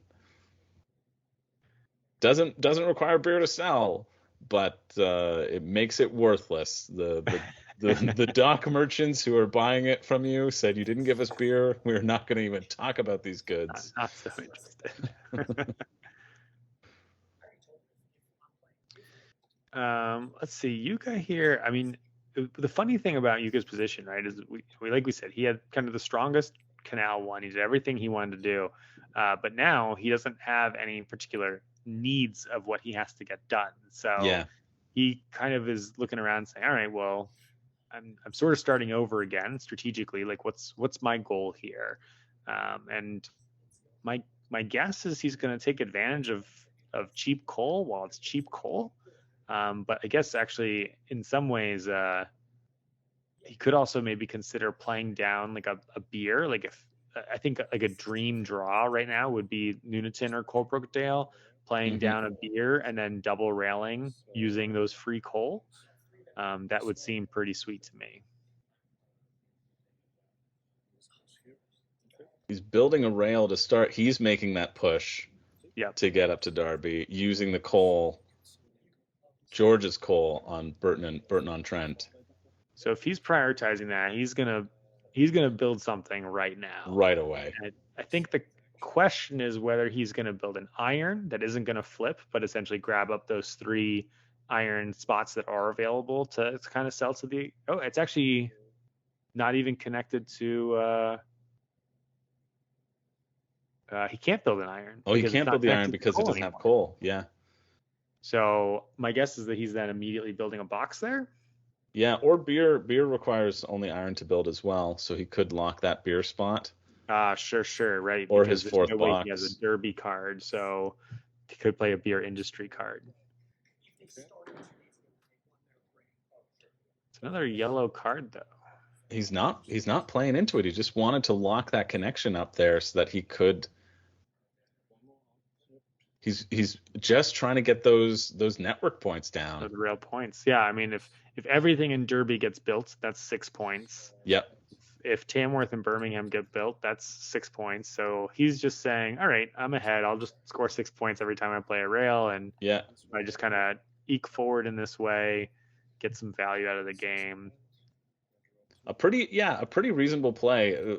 Yuka isolating those spots where he knows there's going to be expansion to, making sure that he's the one who gets to capitalize on those points and also use the existing coal on the board before other people can as well. Yeah, I really like that build into Derby quite a bit. Mm-hmm. Just a ton of flexibility there. Yeah, really, it was also surprising to me that he didn't build right there right away, but seeing how his network is now expanding, and I really like the double single rail play. Mm-hmm. Yeah, and I think I see what George was trying to accomplish with the double coal play at the end of round 1. Kind of give himself spaces to expand outwards from. But I think what we've really seen is that Brandon and Yuka have managed to take more advantage of those coal spaces than George did, and Yeah. In such a way that I think actually, like, Brandon even would have had a potentially hard turn if he didn't have access to those coal. Definitely. I mean, I guess he could have bought them, but it just gave him options additional options and I think ultimately additional points. It's a wonder that Brandon went for his third rail, building it down into Oxford to create that sort of coal network rather than taking the spot that Yuka went for. Mm-hmm. Because even if Brandon's working on manufactured goods and trying to claim that like fourth Birmingham spot, he's at the level 2, so he needs iron currently. Yeah, he might have just had his eyes on the most points he can guarantee get right now, right? Because the one that he built is the most points as it stands on the board. Yeah. And may have just kind of been playing from a position of like I need to score points. But I agree with you. I think playing in a derby, or even playing in a derby seems like it might have been a little bit nicer, or even like connecting Utaxeter over to Derby, right? Since he'd already kind of built that rail. Yeah. That's actually almost the best of both worlds in that it gets the points and it sends them into the network over there. Well, I don't think he would have been able to play. Oh no, he would have because Yuka used George's last coal. Right. To build that one. He would have he had connected himself already. Yeah, he would have been able to use that. Yeah. George, we see some money laying down. That looks like 6 coins though, not 5. 2, 3, 4. Oh, maybe building from a different market. I don't know. Yep, he could be building out from not Tamworth, which would be really sad. He built his own coal, and just letting everybody else use it. Other people use it. Yeah.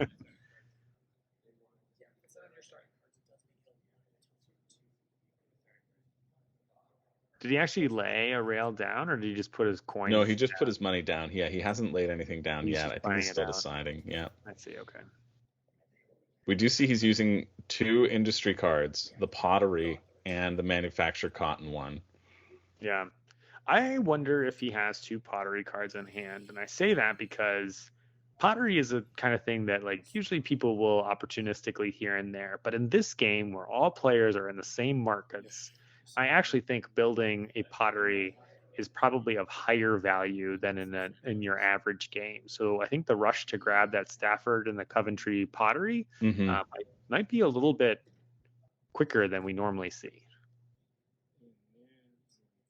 We see him building out of Tamworth down to Nuneaton. Going for maybe to secure that beer spot. Yeah. Yeah, he could build the beer spot, I guess, right now.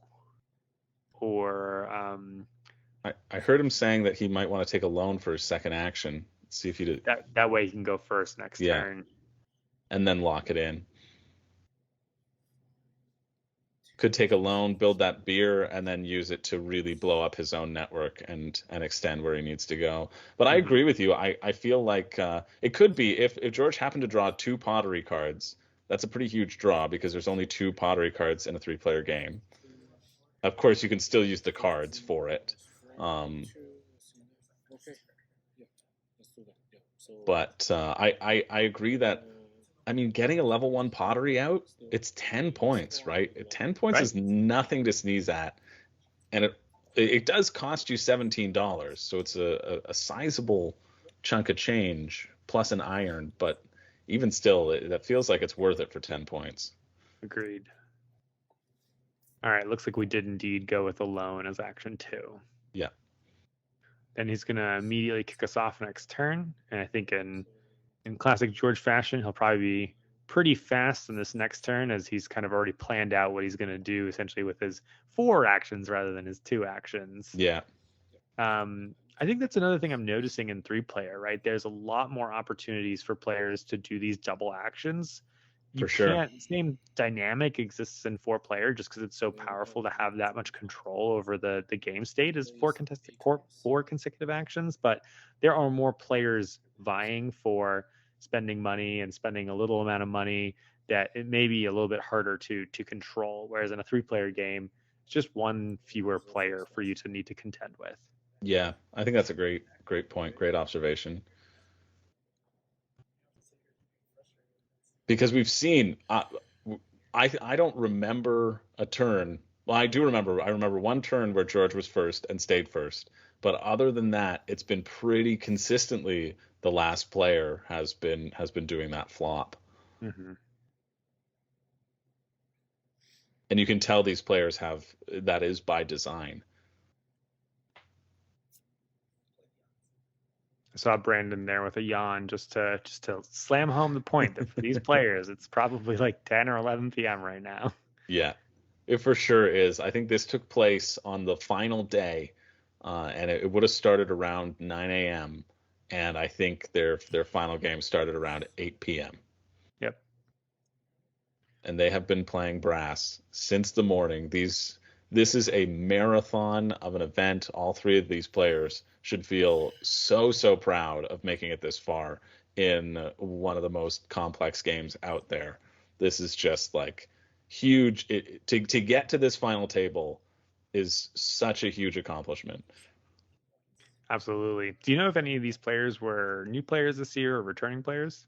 I know Yuka was a new player because I know that his friend, also from Finland, Ole, who was in the Ticket to Ride final last year, I know he was the first person who I met in WSBG. He Nice. came in the night before as we were setting up, and so like I was watching him last year, and so I saw when he came back this year, and I saw he and Yuka were hanging out. I was like, yeah, let's go.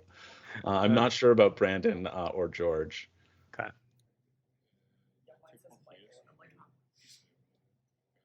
We see George going for that beer, locking that beer down in Nuneaton, I assume. He's played a purple card.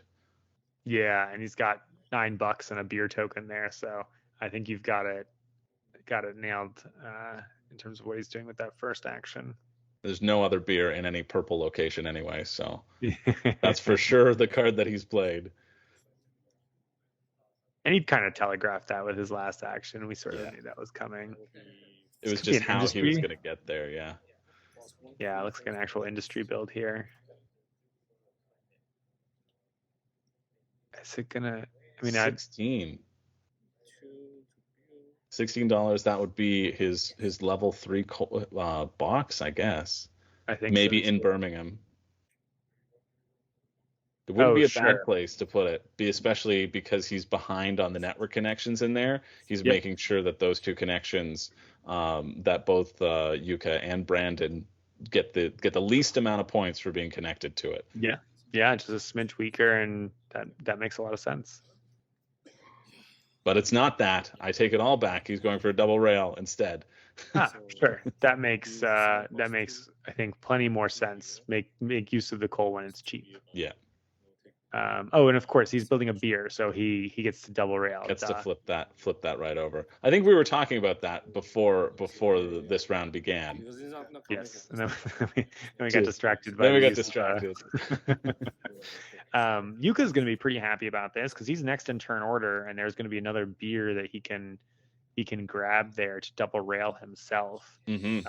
He's not going to get free coal anymore, but frankly, by this stage of the rail era, I'm already expecting coal to cost me some money. So for $1 or $2, it's not going to be too unhappy about that at all. It is surprising that it is still so low. That double coal build at the end of the Canal era does a lot. And a really nice rail play, I think, from George to get up to that Tuxeter location, also getting in on Darby, blocking Brandon out of it. Yep. That's got to be a tough blow for Brandon if he had designs to expand. You can maybe see it a bit on his face. That's I think the danger you get into when you go first and you build, he triple railed on the first turn of the game, is that you've spent the most money, so it is going to be a long time before you get to expand your network again. So you better hope that those initial, 3 rails that you built were well worth it. And now we're seeing sort of he's maybe not going to get to every corner of the map because of that limitation. Yeah, a really clutch play from George, I think. Locking down going to be a lot of points and more importantly positioning for expansion.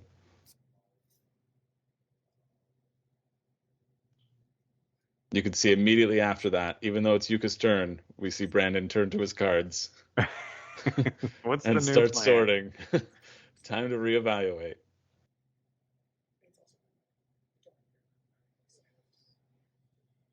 Yeah, I think if I'm in Brandon's position, I'm asking myself, like, how am I going to make up the difference with the other players? And so, Hmm. I'm looking to either, get in some crafty rails, but everybody's looking to get in crafty rails. But then it's also just snatch up spots before other players can, and maybe doing something like the pottery, like we were just talking about a minute ago. Yeah. Um, before other people can. But unfortunately for him, like, right, he's not going to head into Derby anymore because of the rail limitation there. But he could maybe go up to Stoke-on-Trent, and there's lots of box spaces up there, Yeah. lots of there's an iron spot. So he actually does have some locations up there that only he can build in. So he could throw, heck of boxes up in the northwest quadrant there. Yeah. And also potentially he's already in Stafford, which is the pottery spot. He has the potential more than anybody else to really pivot and get those pottery Mm-hmm. locked in and Uh-huh. just go for a big pottery play. Scoop up those 40 points in pottery and then just build rails everywhere. Easy peasy. No problem. All right, so Yuka actually just airdrops some coal into Dudley there. I guess Very he's going specifically, to yeah, not connected to a coal market yet. yet. Yeah, he's probably going to double rail out of this spot, right? Like he'll connect it to Birmingham, which now is connected to the beer network, and then he'll use that second rail. So even though those 3 coal didn't immediately go out, he'll be able to use 2 of them. My guess is that this action, like the preference would be that you'd sell the coal to the external market, right? I think that this is just sort of a reflection of the fact that his cards only gave him specific options about what he Yeah. could do. Yep, uses up that beer before somebody else can. Yep. Yuka, I think, has been really capitalizing on everybody else's stuff. Yeah. And that's why this game is a primarily tactical game, right?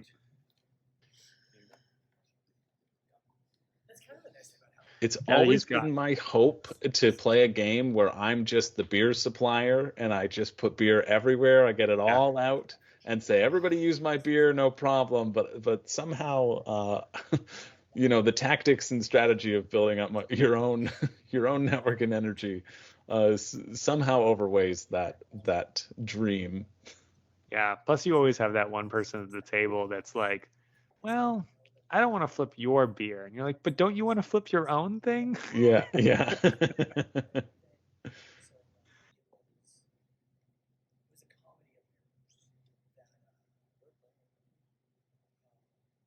Yeah, Brandon here has been weighing his options for a moment. So Yeah, ever since George took that spot away from him.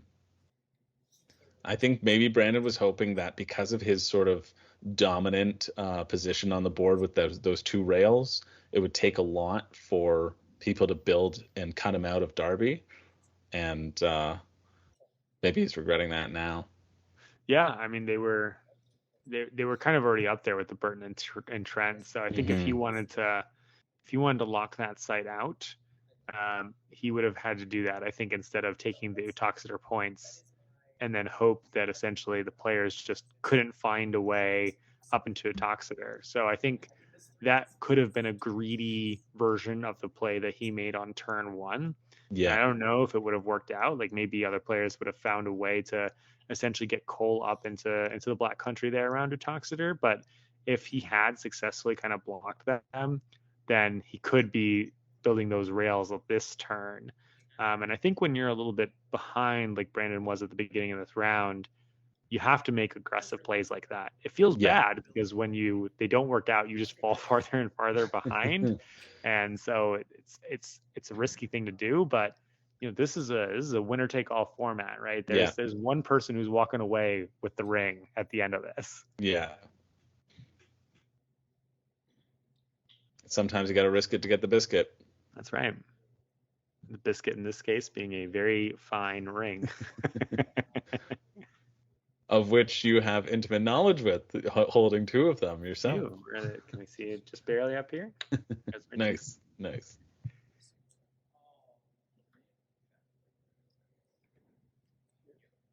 All right, we see Brandon going over, locking in that spot to Coventry, a good place for a rail. We see George not getting into Birmingham with his rails at all. That's going to be a lot of points for a big point swing for Yuka and Brandon in that sense. Yeah, frankly, that too cold, that level 3 crate in Birmingham is looking even more important for George. Yeah. You don't absolutely. usually consider that much, but it's it's like 2-3 points for the other players. Like it's not a small amount. Not a small amount by far, and especially if someone like Yuka was able to get his level 5 in there, that's potentially a 6-point swing for him. Yeah, it feels very necessary for George to make that a level 3 box at this point. Or just make sure that he gets some rails into Birmingham himself. One of the two. That's true. There are still 3 rails to be had there. But if the other players take those 3 spots, that feels bad. Oof, that would be a big point swing. And we see Brandon maybe going for scout action. Yeah. He learned from the first turn. He's like, I'm not doing this scout thing again.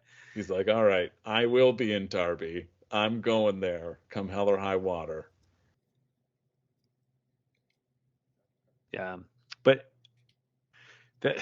it sucks to scout this early in rail. I think in Canal it doesn't hurt as much, but usually in rail you're racing for the spots, right? And we've talked about how it's not even just the rails that you're racing for, but it's also the box spots, the iron spots. Like there's limited stuff of where people want to go.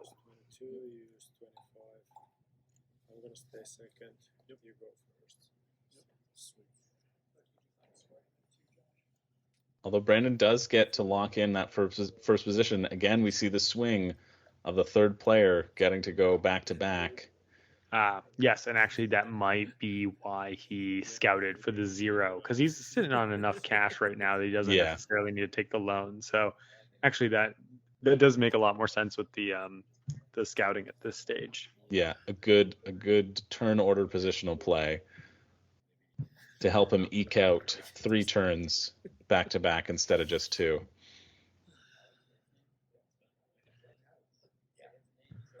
So I guess what's his ideal 2 here? I mean, one of them, it'd be nice to get iron into play, but any iron that he gets into play, he needs to connect to. So, I mean, I guess he could connect up to the Stoke-on-Trent iron, because his plan might have been to connect to Derby and do the iron there. But I guess we'll see. Is that a wild that he's using? It is a wild, yeah. He's dropping right into saying, I'm getting to Derby. Come hell or high water. I'm getting into Derby. Yeah. He's getting into Derby. Played it right in. Getting that beer in there. Right now. Yeah, the beer, and then if he has an Iron Industry card, could play the iron as well. Yeah, that would be a good double play. I mean, the other 2 players are benefiting from those network connections, but he needs to. The board is getting cramped, right? And soon there's only going to be cotton left, and nobody wants that. Yeah. I'd suggest that he maybe go for iron here, but mostly just because that's exciting for the spots. But I think actually he's probably going to double rail right now, right? Like he's got the 2 beer. He's got a lot of cash on hand. He's got a cash, He's going to take advantage of it while he can. Yeah, he has to establish and lock those new network points down. Yeah. And guess who's going to get to take advantage of that second beer? Seems like it's Yuka again. The perennial second player is not working out too poorly for him. Yeah, normally being second player in a 3-player game, I think is supposed to be really bad, right? Because you're not the one who's getting to do the double actions. But because of the awkward way this is kind of going for the other players, Yuka's actually getting to kind of like clean up after each of them. Right, yeah. So he's content to just take advantage, score some points, and move on with his life. Connecting into the market for those He's 2 just extra connection points. But man, I can't help but wonder if going from like Birmingham to Walsall would Yeah, have been maybe a little bit better, because then he could go up into that's not Coventry, Cannock. yeah. From there, just as like additional options for him. I'm inclined to agree, or at least just going north to Belper. There's going to be that other crate area that he could potentially lock in. He could put his coal down there. Going into to Nottingham, I don't know. I don't know if that was the right play. Yeah, it feels like it feels a little bit like I'm not entirely sure, so why don't I grab the guaranteed 2 points? Yeah. But even still, if we're going for points, right? Like Birmingham to Walsall is, I guess that's Yuka's 3, so that's not worth points. It's only the iron there is worth points. Sure, yeah. So it's a total of 4 points, and he locks 4 points with the potential of 5. Yeah, the Derby 6. upside is higher thanks to the beer that's up there. So all right.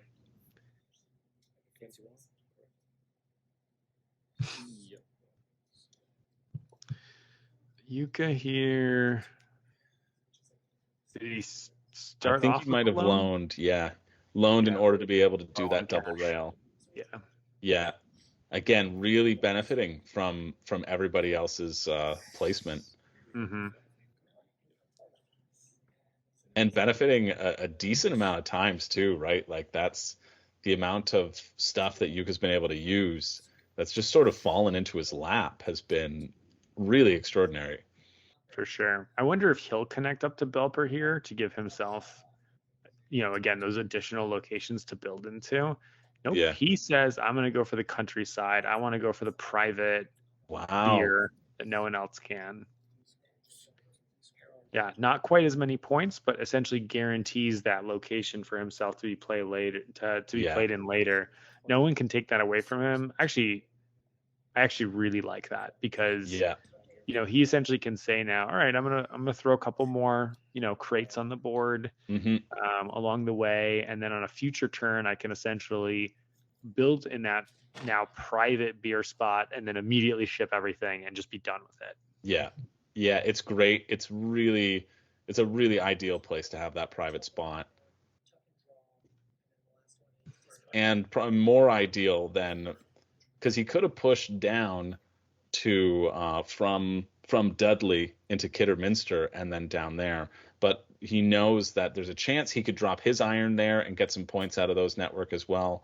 His coal in Cannock, because we know he did develop that level 1 coal away, so he potentially has designs for it. The potential for points, like no one's going to build cotton, so in Kidderminster. So the potential for points in this play is better.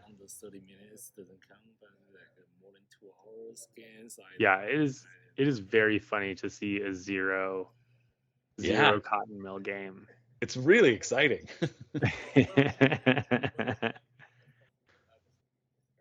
That's something you would never have seen in Lancashire, because they didn't have the extra industry, so it was cotton or nothing.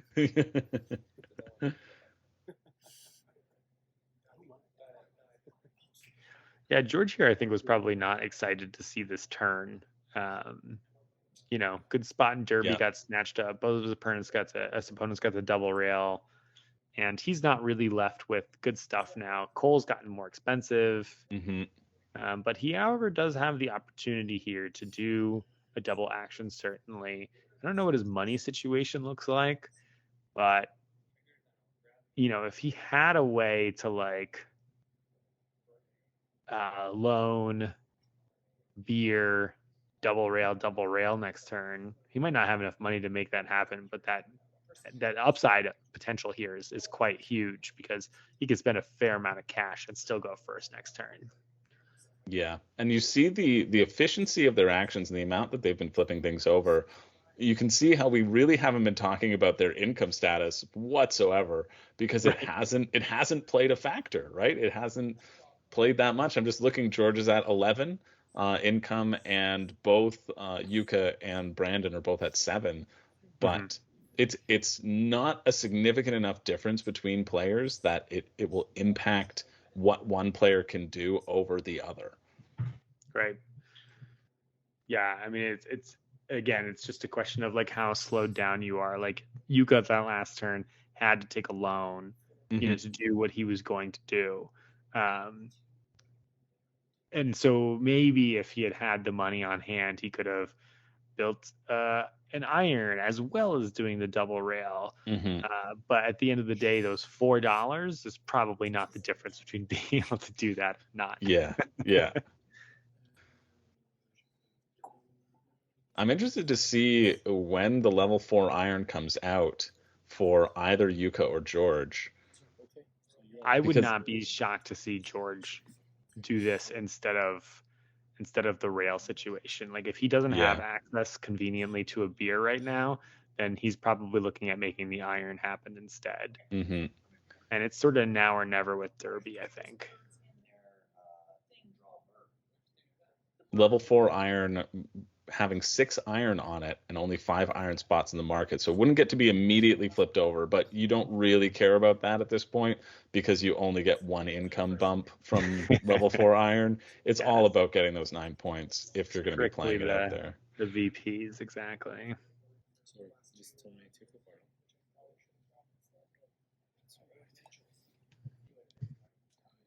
Yeah, it's low enough to the point where you're even like, is it even worth that 1 income? It's just kind of like a consolation prize. Yeah, it's why is that there really? who's gonna need that 1 income bump, especially later on in the game when you're gonna get it out, where it takes 3 to get to the next income step, where money also doesn't matter. That $1 doesn't matter as much. But Martin Wallace decided that it was integral to the game to make sure that it had that income bump. Right.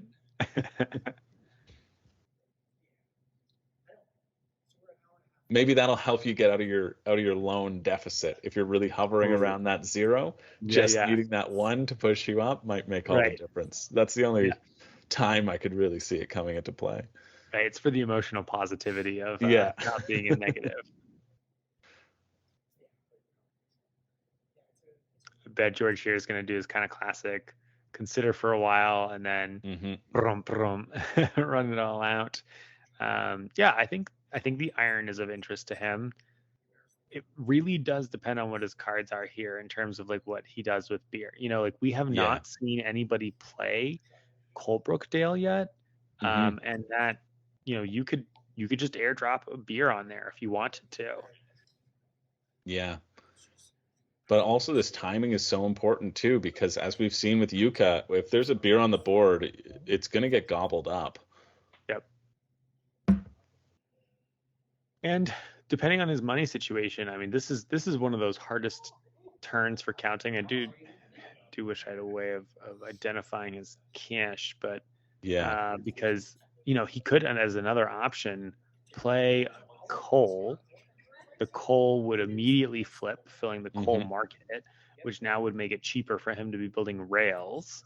And it would pay itself back essentially for that coal that he just got. So he has a couple options for how he wants to manage his money. Especially the different of the income bump. And we see that coal play right away happening, just like you were saying. He's listening to us again. A red card, so it looks like he's going for Canic. Yep. Yuka loves that. Why not? Why not? Level 3 coal, was that? Either way, it's still just 1 point for connections. Yes.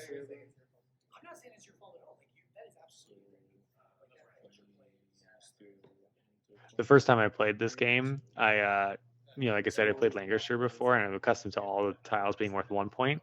And we did the scoring at the end. They counted up. I'm like, okay, yeah, sounds good. So I didn't even through the entire first game, I did not understand that there were things that had 0, 1, or 2 Right. connection points.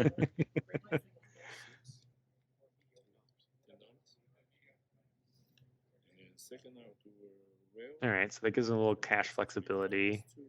And then we've got a single rail here. So what that says is he's not planning on building a beer, now or at the beginning of next turn. Yeah. And that's $18. So he's going to just squeeze underneath Yuka here to get into first position. And where this is going, I think might indicate what the plan is, unless he's just going for raw points. Oh, I think that was a Redditch reach that he was maybe going for. Yeah. Redditch is that iron that we were talking about. Yeah. Though it's interesting, I still feel like playing it in Derby seems better than playing it in Redditch, but maybe he's thinking. Maybe he just has the Redditch card. Oh, sure, yeah, it could be as simple as that. Yeah, there's one Redditch card in a 3-player game, and in a 4-player game. Yeah, Redditch is not a popular place to head on this map.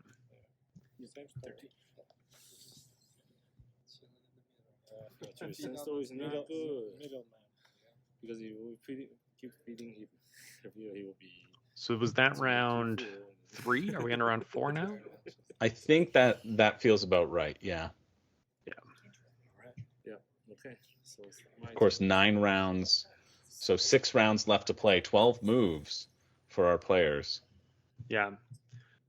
Feels like it's been so far a good rail era for everybody. Oh yeah, for sure. I think that I do think that means that it slightly favors Yuka because he hasn't had to jump through as many hurdles, right, to make all those things happen. So without having actually recorded the amount of money that they spent to make their various things happen, I wouldn't be surprised if Yuka's kind of expenditure to victory point ratio is one of the higher because he didn't have to jump through those additional hoops. Yeah. And also too, if you look at the board right now, both Yuka and Brandon have 6 rails on the board, and George is sitting with only 4 rails on the board, which is a decent difference when each one of your network connections is worth 4 to 5 points on average. Some of them worth a lot more.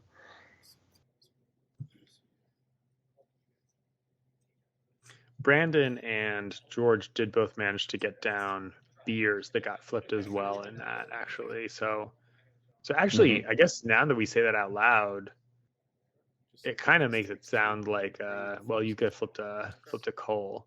But yeah, now that we say that out loud, it does feel like actually Brandon's catching up just a little bit here. If we see what's been built so far. Yeah, it helped that Brandon already had that beer out, which was always going to help him with that sort of 5-point bump. But true. Something to consider too is that Yuka's tiles that were on the board, Yuka had the least amount of points through his networks last round, and is the current point leader. So that shows sort of the more dominant position that he had, that those points will essentially double in this round. And so it's up to both Brandon and George to play a little bit of catch up here. Yep. They're the ones, certainly. Yeah, it wasn't even just that he was leading; it's that he was leading with the least link points, so therefore the most industry points. Yeah. Yeah. Which we I see think that is part of iron play right now happening with George, which is great. I think he just changed also from playing the Redditch card to playing the iron card, which says he's saying, okay, well, I'll keep Redditch so I can build either this box or coal in the future. Yeah. Maybe even right now.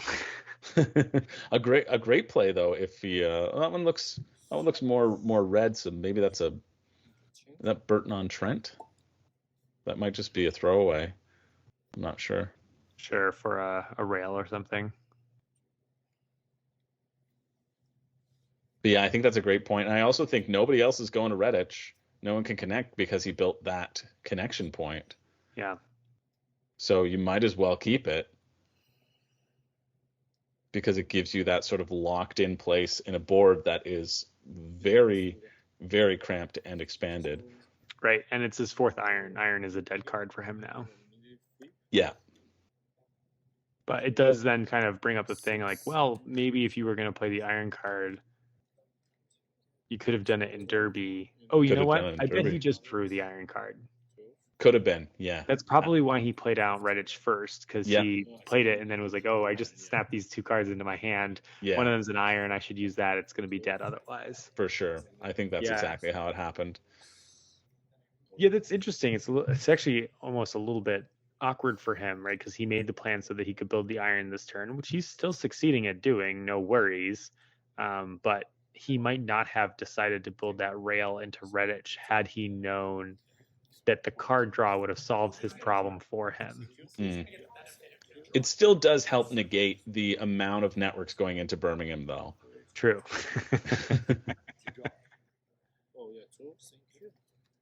Which there's only one real viable network remaining, which is up to Walsall. Yes. Because no one's going down to Worcester unless that level 5 manufactured good does get played. You've stumbled into one of the hardest to name towns of all time. I think it's pronounced Worcester for some reason. Oh yeah. That's a reflection of my going to college in Boston is the only reason I know that. That old Worcester sauce. Yeah.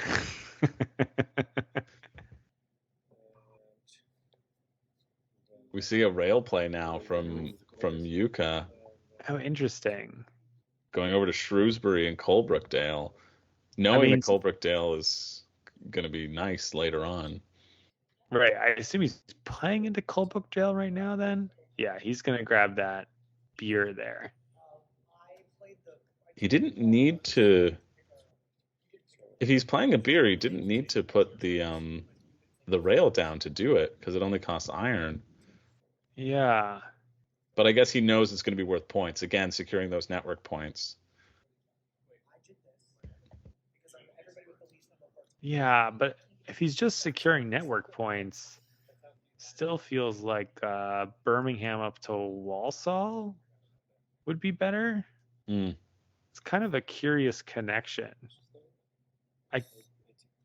I can't help but feel a little bit like it's a brain fart in terms of like being able to build that beer or not. Yeah.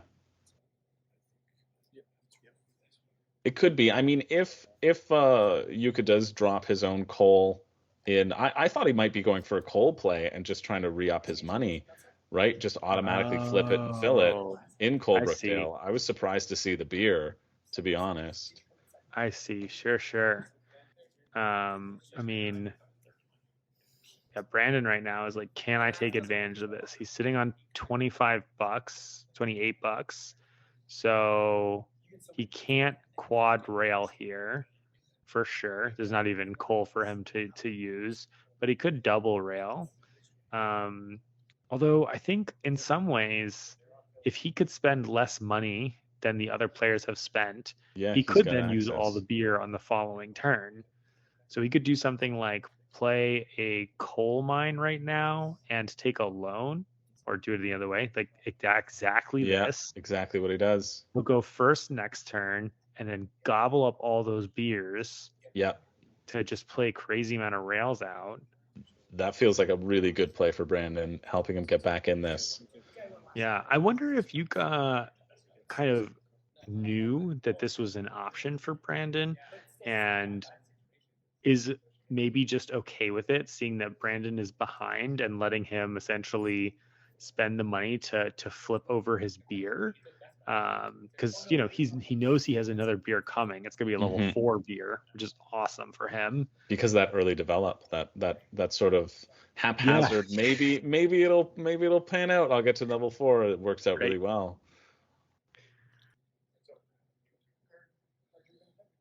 Yeah, this is a good sequence for Brandon for sure. Looks like he is indeed taking a loan. So yeah, I think he just did exactly what we suggested. He did the coal mine and take a loan. I think you're supposed to take the loan first and then play the coal mine. 6, what? But I think also at the stage of income that they're at, the difference is extremely marginal. Yeah, because they're all sort of 2-bump incomes. Yeah. Yeah, and now we're going to see a big rail play from Brandon, which, yeah, I think you're right. I think Yuka would be okay with, because it stops George from being able to develop that. Mm-hmm. What's been also so fascinating is you can see how valuable the networks are, that people have not been racing for those spots. We saw that play up in Derby by Brandon, just to make sure he locked that beer spot in using that scout action. But other than that, there hasn't been this frantic play for spaces on the board. It's more knowing how the board will expand and needing to be able to scoop up the most points in the rails. Yep, absolutely. But if Yuka keeps that balanced, if he balances his, all he has to do is keep that sort of competition pretty well balanced between him and the other players, and he knows his current infrastructure should be enough to take him over the edge. Right. This game on parity ends in a Yuka victory, so he's content if they're all keeping pace with each other. That being said, 4 rails is a great way to close the gap. Yeah. And that Colebrookdale connect there to Wolverhampton, I think, is an obvious slam dunk. First of all, it's right there, but it's also just a lot of points. Yeah. Spilled down to Kidderminster here is solid on points. It's 5 points itself. Yeah. I also wonder if it indicates that he's gonna head on down to the southwestern countryside himself and give himself that same sort of locked-in beer location. Could be. There are 5 brewery cards in a 3-player game. Yeah, so lots of brewery options. Mm-hmm. But we've seen Brandon up until this point really prioritize just high scoring links. So I wouldn't be surprised if instead of going into the countryside there, he just connects where the best link points are. Yeah. Which would be kind of like Birmingham. Yeah, again, beneficial for Yuka to make sure that Brandon's the one who gets that Birmingham spot and not George. Yep. But here we do indeed see that he does want to grab that countryside beer, which I think makes sense. I actually bet that beer in a 4-player game is just as competitive, right? But yeah, trying to build all the rails in a 3-player game is a lot more taxing, right? It's just it's the same amount of space being built at a slower rate. Yes, everyone has 1 extra turn, but yeah, it's not like people are all that much richer. You maybe have, I guess you could argue, an extra 2 rounds of income, 1 in Canal and 1 in Iron. But as we talked about, income is not the big part. I guess they do have the extra actions to take the loan. So yeah, you're a little bit richer. But yeah, the knowing that he'll be able to do the double rails there, I think makes a big difference. Yeah. And we see that was the end of the 5th turn, or Brandon's 5th turn, as George checks the count in the deck, seeing that the deck will be empty after George and Yuka go. Yep.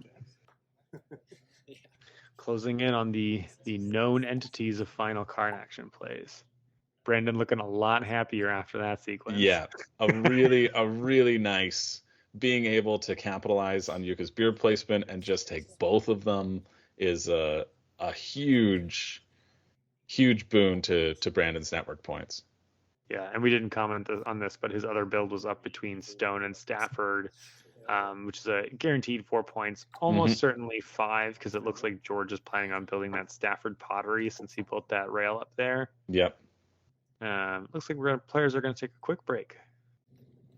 Looks like they're ready. That was a fast bathroom trip. They're ready to get through this. They're motoring. I think they know, but also this happening Wednesday night means that whoever wins this game has to immediately start preparing for their semifinal game. That's right. And so the stakes are are not they don't get to go to bed after this game. After this long, more than 12 hours of Brass Birmingham day, they get to immediately start preparing for their semifinal game, whoever happens to take this ring.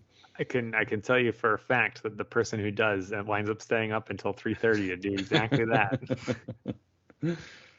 That's pretty good. That's an early bedtime considering last year's. At least Yeah. 3:30 at least 3:30 that I know of. Okay.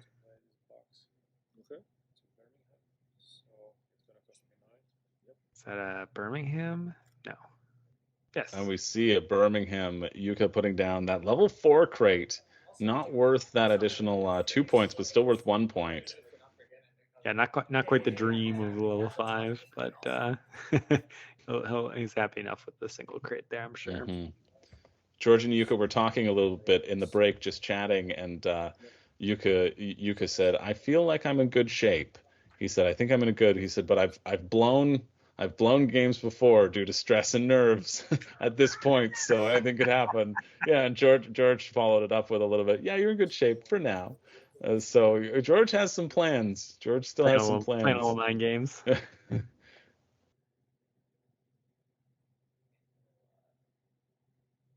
I enjoy that, a player who's like, yeah, I'm in good. Like, I'm doing well.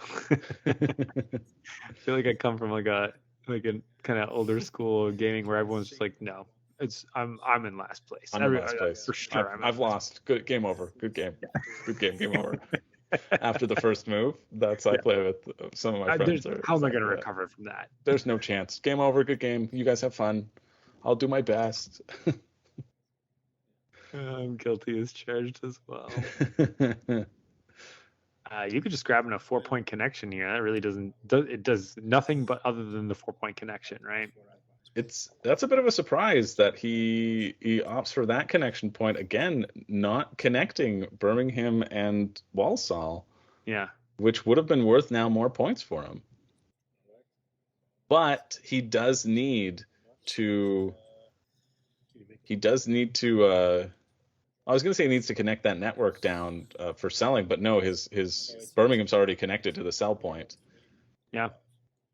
So I think that might be a slight misplay by Yuka. Maybe it's cracking. Yeah, George got under his skin. George got to him. And now he's giving up points left, right, and center.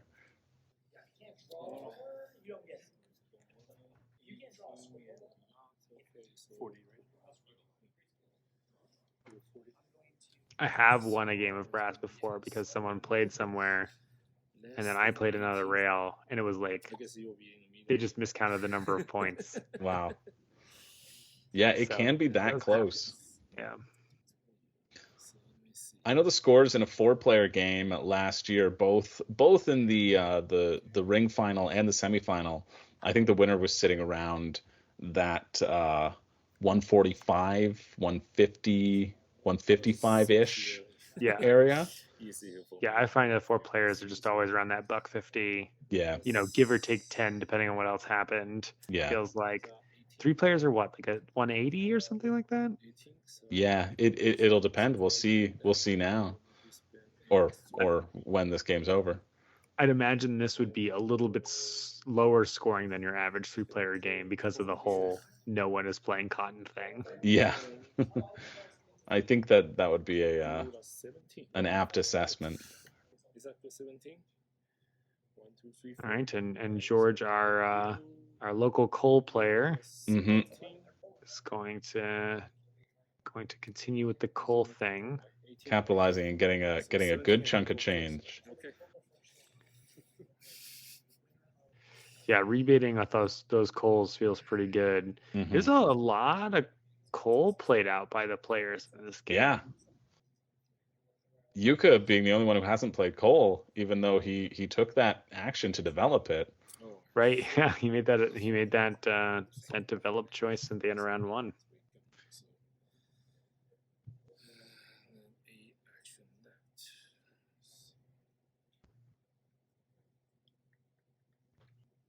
You can hear George saying to himself, "Okay," and then 8 actions left.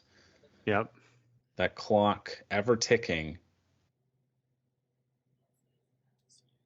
This is such a wild board in terms of the amount of networks that are out. It's only been Rails. Like really, the majority of this second age has really been the Rail era.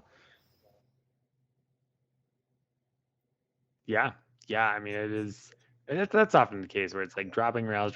But Yeah. I had speculated in the Canal. I thought they were gonna like race for the spots a little bit more, but that doesn't appear to be the case. Yeah.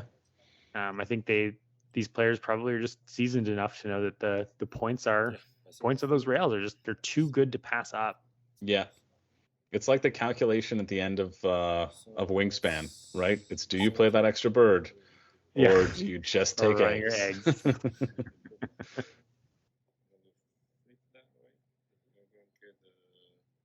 But George able to capitalize on that Redditch card with the coal play.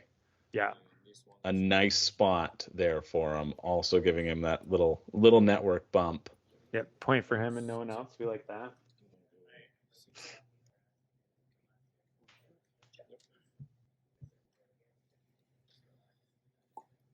And suddenly that little rail from Redditch into Oxford down there is another potential 4-point little endgame rail that you can drop connecting into the market. Yeah, that's true. Yeah. And at this point, a 4-pointer rail seems pretty good. And Gloucester, right? He could do both. Yeah. Back to back. That'd be a nice spot. Frankly, that Gloucester one also has the Wild Merchant if he needs it for anything. I mean, he doesn't really appear to right now, but just in case. I don't know why that connection has not been built from Birmingham to Walsall. Like, is there something I'm missing here? Because there's not a level 3 crate in Birmingham. Well, there is in Walsall. There's in Walsall, so it's only a 5-point connection, but I just have to imagine it's a group blindness at this point. Yeah. Which like you can get into, right? Like as folks are looking around, like where the points are at. And racing to extend your network in the areas that you need it to go. Right. At least that like expanding outwards, you can get to something that might be helpful. For sure. Whereas that's like you see it's a level 3 crate, you see it's a full area. You go, okay, I don't need to worry about that spot. I need to worry about giving myself the potential. Yeah. Oh yeah, I keep it. Yeah. Where did you put the rail? Oh yeah. We're switching. Yeah. We do the classic yo-yo. Yeah.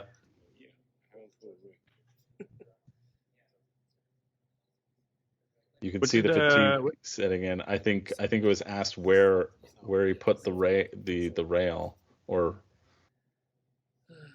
because I think he spent a rail, and I don't know if he did play it. I agree that he did not seem to play a rail. Yeah. There we have it. It happened. It happened. We finally got it. Oh, and there you saw you could do the head tilt thing. I think he just realized himself. Yeah. Yeah, and there they are laughing about it.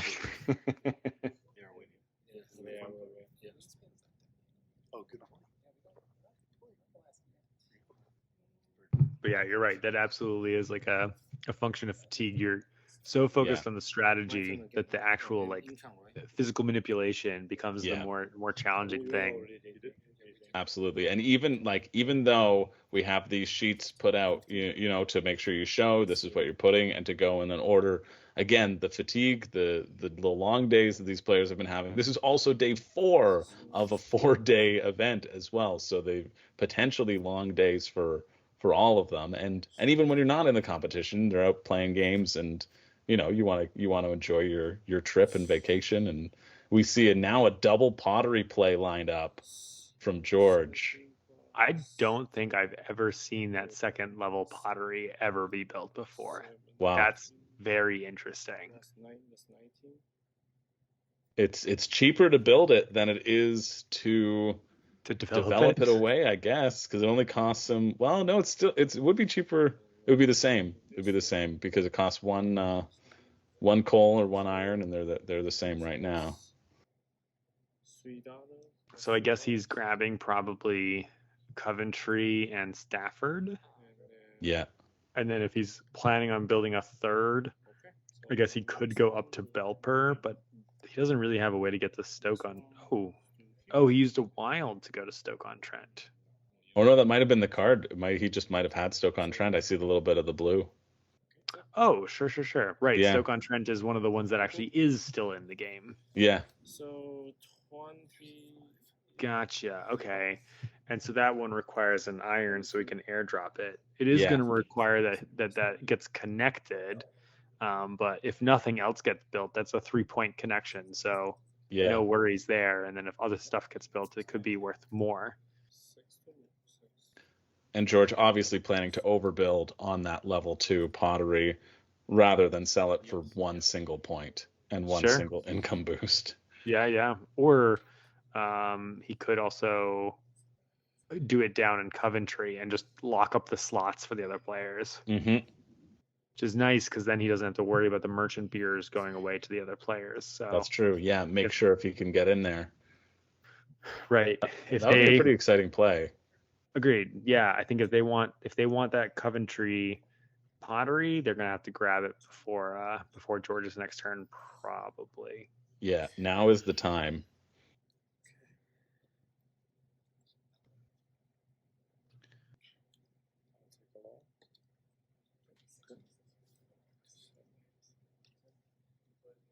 What's this?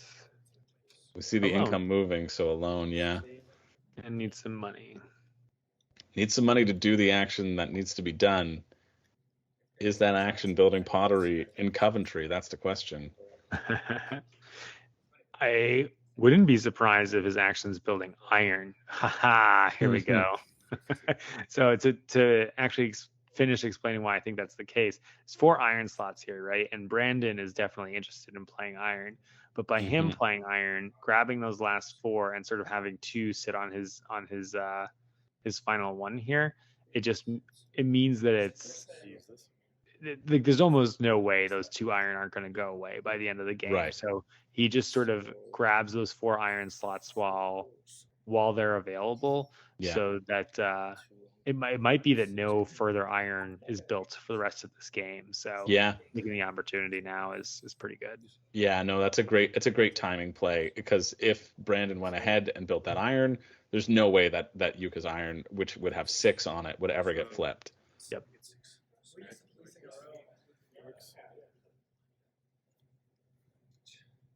Yeah, and it sucks for Brandon, who's just, I think, never going to get to play his iron out.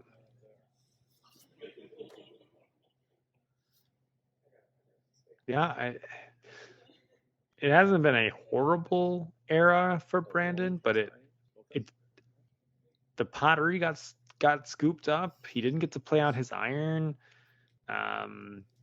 It's not like he's king of playing the beers. In fact, I think every one of the players has played roughly equivalent number of beers. He had that really nice opportunistic quad rail turn off of Yuka, but I just don't think that he's closing the gap here in the same way. However, he's gonna take advantage of yeah, I've got Coventry. I will grab that spot before Jeff uses it. I wonder if he has any rush to use the merchant beer for it. My guess is no, because he has the countryside beer in the Southwest.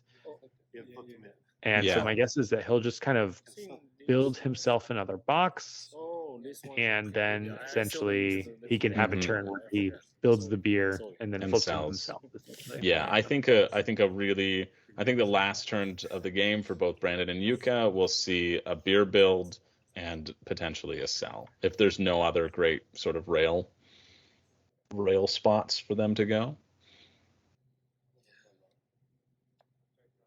It could be potential for Brandon if there are more networks that he could do. He could build a beer, do a sell, or he could build a beer on his second last turn and then do a sell and then a double build if he doesn't.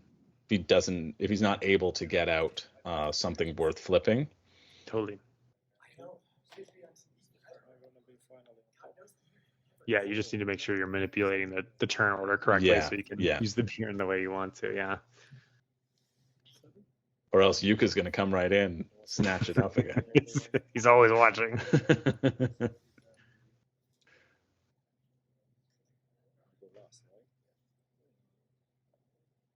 Pretty similar spends this turn, but Yuko will move into first and George last. George is like, I want to be last so I can see what the things are.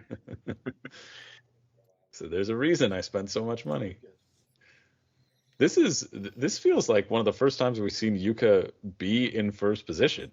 I feel like we've seen we've seen the shuffle of George and Brandon consistently through this game, and Yuka's just been a stalwart second.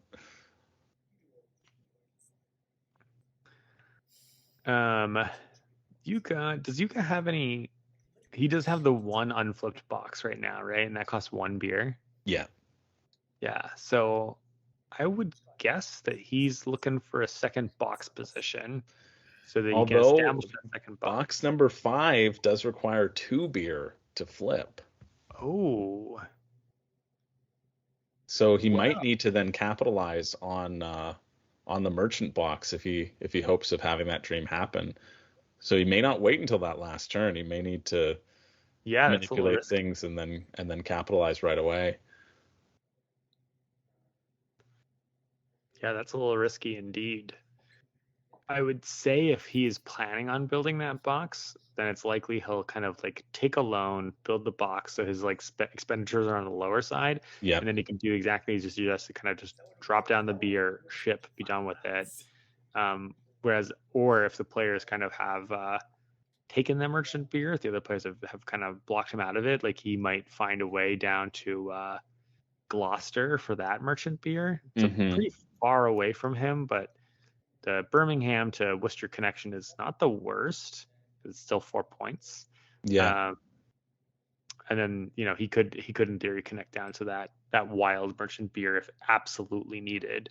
Yeah. But you don't want to be in that position. Yeah, real roundabout way of getting what you need done.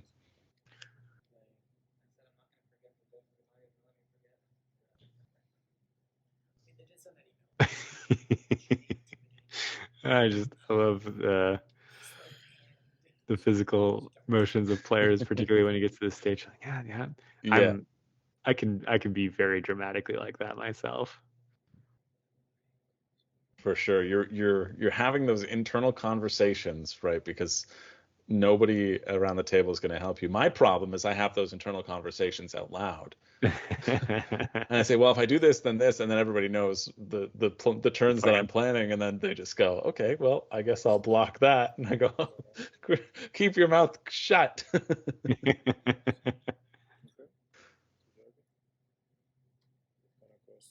We're seeing another box, and he's building that level 5 box and capitalizing on it now. Oof. Yeah, that's those spaces are running out. The spaces are running out. I guess he thought it was more important to do that than preserve turn order. And also, you can't going first at this stage in the game. There's no chance that you're gonna have that double turn. So I think he needs to potentially spend big now, have a chance to reevaluate, and see if he can manipulate things later on. Because I think they only have 2 turns left after this, or Yuka might. Right. This is the 7th round. Yeah. That looks like a rail for him. Yeah, just driving the price up. I went to Belper. Okay, so this is, it's a 4-point minimum. Yeah. And I guess an option of building a coal is just always an easy flip, a couple points, kind of pays for itself if you're just sort of looking for like a wash action that does, an okay sort of thing. But you don't quite want to take a loan. I guess in theory, he could build another box up there, but that seems just not supremely viable. Yeah, especially because it's a level 5 and it would cost another 2 beer to flip. There's just not a real chance. He could go for a pottery, but again, you need the beer to be able to support it. Yeah, but the beer exists in the merchant market right now, so it actually creates an interesting tension for the other players. Yeah, in that they might be a little worried about him building it and then snatching up the merchant market if they're planning on using it themselves. Now, actually, I don't think that's a concern for Brandon, who's got the private beer, but I do think George needs to pay a lot of attention. Yeah. And I do think that this play might wind up forcing George's hand. Yeah. I could see it doing exactly that, whether or not Yuka intended it to do so, but just putting the pressure, saying, listen, you can't wait. You can't wait. You have to do the move now, and you might have to do the semi-optimal move instead of being able to capitalize on it fully. I think that's a very exciting play, and we see Yuka's level 4 iron getting flipped right now, giving him a nice little income bump. Yeah, of one income. Putting him from a 7 income to an 8 income. The difference in the whole game. Could be. You never know. I do love that I talked about it so much earlier, and then it did give him the extra one. Like it was the one that pushed him ahead to like just at least $1 more. For sure. Almost like Martin Wallace knew what he was doing. Sneaky guy. Cool. Where did Brandon leave off with? He did a build? Yeah, he built a crate over in stone. Oh, sure.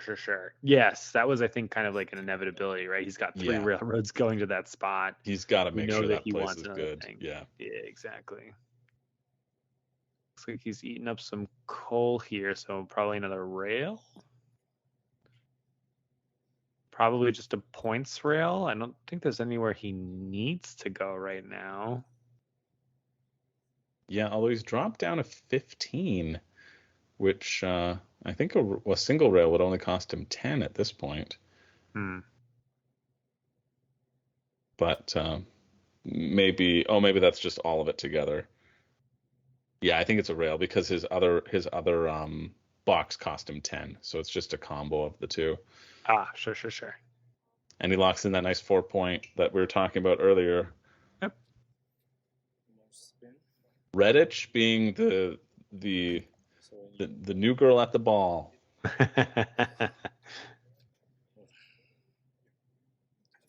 George saw the future.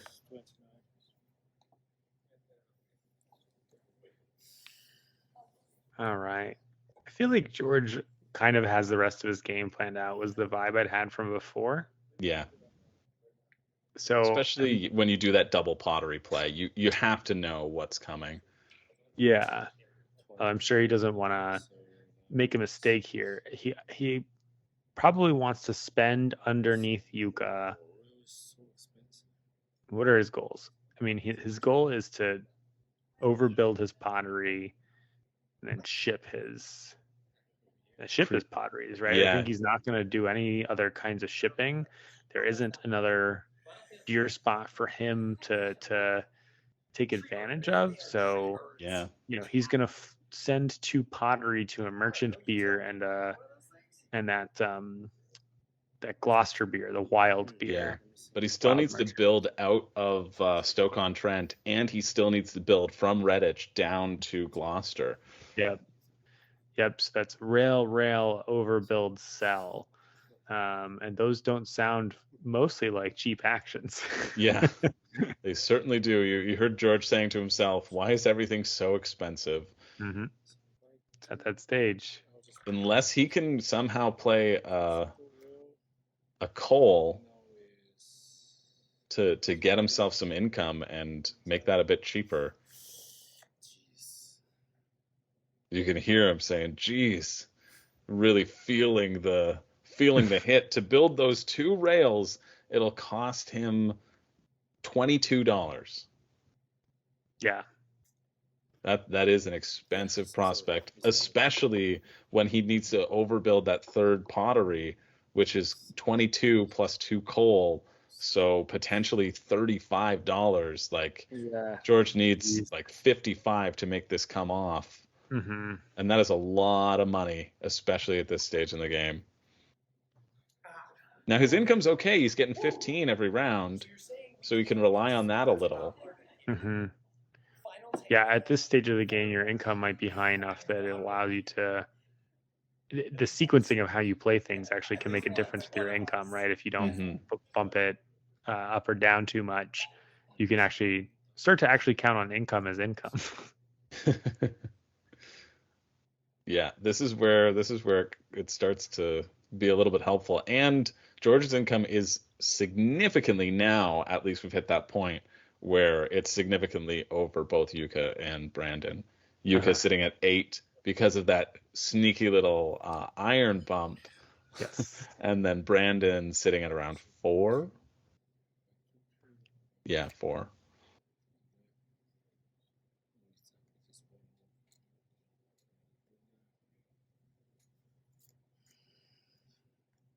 Oh, 21, I think it looks like. 21.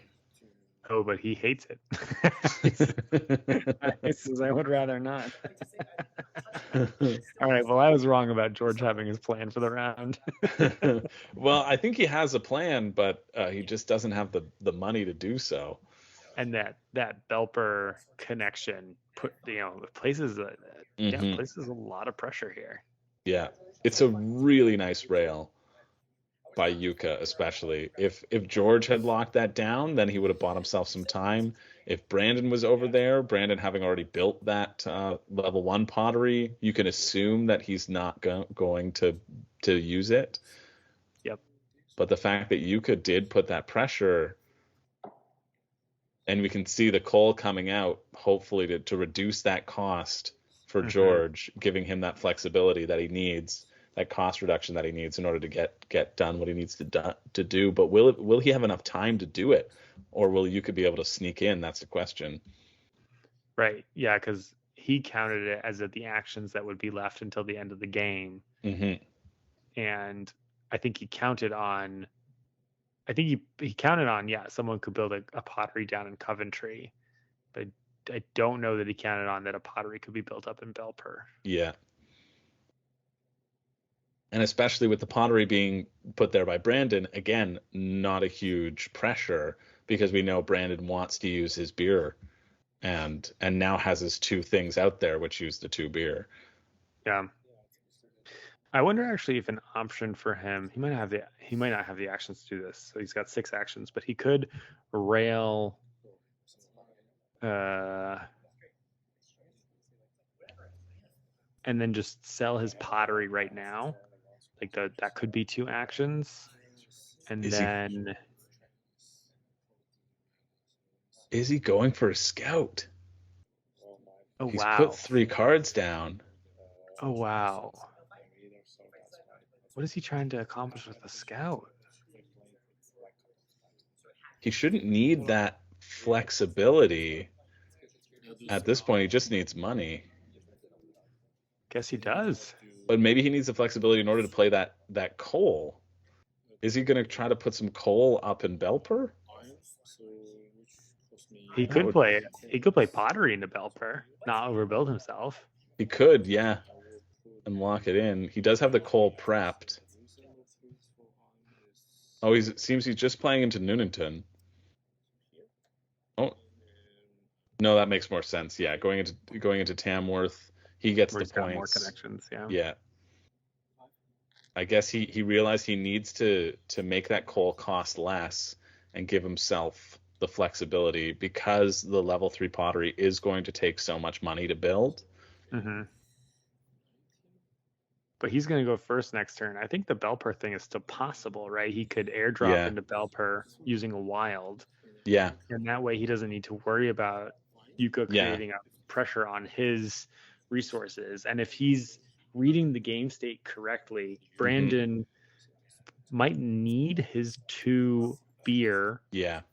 1 for the pottery, 1 for the crates. But if Brandon's planning on building another beer, he's interested in snatching the merchant out. So there's definitely a tension in terms of like what are the plans of the other players. And this is the stage of the game where I think having a very good sense of what other players are capable of doing in terms of the rest of their action really cuts the difference between a player who is good at this game and great at this game. But this is also, I think, an awesome play by George, because with Yuka putting that pressure rail down, sure, it puts the pressure on him, but it also gives George an opportunity to now fly it in, play the pottery and Belper, and then not need to build that other rail from Stoke-on-Trent. Oh no, but Stoke-on-Trent is his level 1, because he needed to use the iron. Remember, he used the iron to drop that in there. So he does need to still do that connection. Yes, It's the one in Stafford that could be overbuilt. Oh, that's a huge bummer. Yeah, otherwise you could just abandon it and then capitalize on the extra efficiency that's just been gifted to you. For sure. Here he Yeah, is. so going there's for that connection. And selling it. Yeah, I think he just gave up on the plan. He just said, "Look, I see all the points of pressure. Yeah, I can't not if I don't sell this pottery, I'm in last place. yeah, So I'll just sell the one pottery and give up on this dream of 2 potteries." wow. That's a huge hit to George's plan. It is. Yeah. This I think became.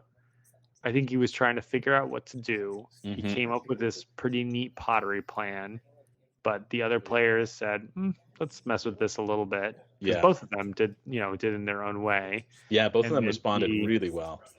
Yeah, and I don't know if you just saw George's face there, but whoever he was looking at the side, he did the sad head shake though. Yeah. Like, I think he knows how much this hurts. He knows this is a limp across the finish line. Yeah. But I think I feel like a potentially correct reaction. He might have the action still to overbuild. He can overbuild, or he can build in Belper. It doesn't matter. Nobody's going to go for the place in Belper anymore. Maybe. Right, well, you but you could then would have to do that roundabout connection, right? Sure, but Gloucester is not connected to Redditch, so that merchant beer is essentially not available. Yeah. At this stage. But it gives George the power if he's able to. Although George only has 2 actions left, right? Yeah, I think George's last 2 actions are just rails or maybe a coal or something. Yeah, that's true. George especially, he doesn't have the time to overbuild. He made that decision last time by needing to build that coal, and he didn't have the money to do it. The pressure was too quick. We see Brandon going for a late scout. It's another late scout to do what he needs to do. Maybe he was hoping to get one of those 5 breweries and just never picked it up. In that case, oh wow, what are you gonna do, right?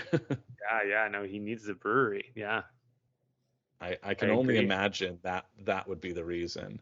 Yeah, that does seem like the likely candidate. So that means he's got 3 actions left. We know one of them is build beer. We know one of them is sell.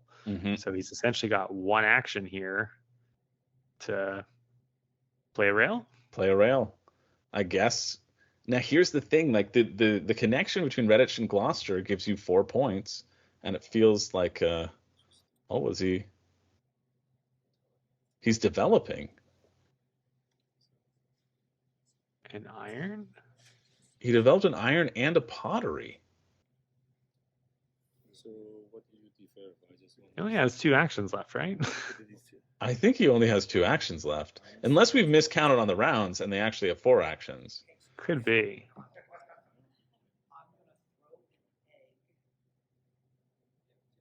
Yeah, maybe we're off by a round. We must be off. We must be off on because there's no way a develop would have happened if he only had 2 left. Yeah, I'm just going to assume we're off by a round. I'm going to assume we're off as well. Let's assume we're off, which means, well, that's more exciting because then George has the potential of capitalizing. Yes. George is the only one who can really capitalize on Redditch and Gloucester. And here we're going to see Yuka ship all this stuff. No one ended up taking the merchant box. So he's going to, I think, just gobble up all 3 right now. Unless he's at a point in terms of his spending. Yeah, but he's doing his flip right now. getting the flip while the going's good. I think that was needed by Yuka because somebody could have really blocked him there. For sure. And then I'm gonna sell this. That one right there. Yep. I'll give you Very nice. Very Yeah. nice indeed. Giving him a nice little bump going into the last 2 rounds, which has to be the last 2 rounds. Yeah. Well, we're gonna find out right now. We're gonna find out. I think the rest of Yuka's game is literally just dropping rails. Like he Yeah. he doesn't care about anything else. He's maxed out his iron, maxed out his barrels, his beers, I mean. So, you just look at their player boards and you can tell that Yuka is winning, Alright, you get The other, I guess, point of contest would be what do the rails look like. 14. But Yeah. Currently, Brandon, I think, was at 10. My last count, Brandon was at 10, Yuka was at 8, and George was at 6. I did that a little bit ago, though. So George has built his one since then. So I think George is might be at 7 rails. I just see 7 for him.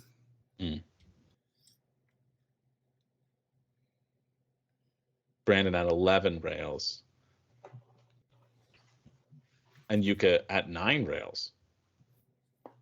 Yeah. Yeah, I think that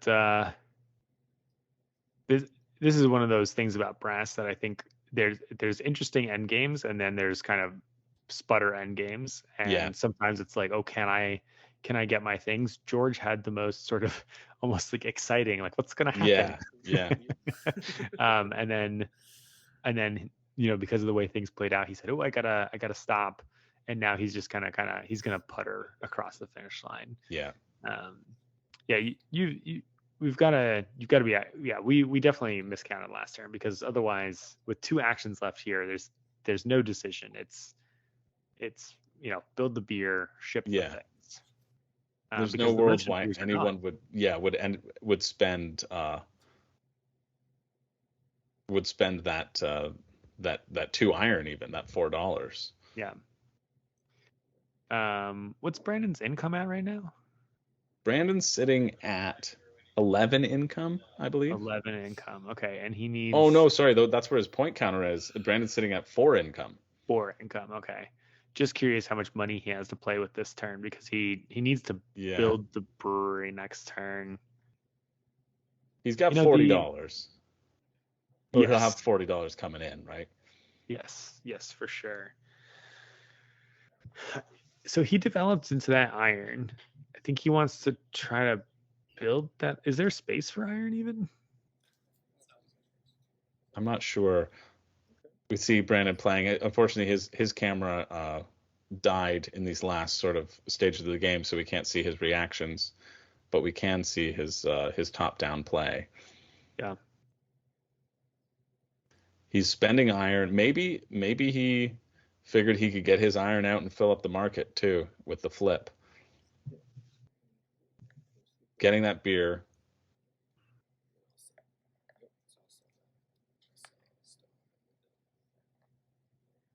And he's gonna play and sell. Mm-hmm. But maybe we didn't miscount Nick. Yes. Yeah, maybe he just miscounted. Yeah. It's certainly possible. We did see him yawning a minute ago. It's true. Again, they've been playing Brass Birmingham for about 14 hours. An intense game. Really spectacular play by all 3 players, though. Like the mistakes that have been made have felt minor. You can really see like the caliber of these players.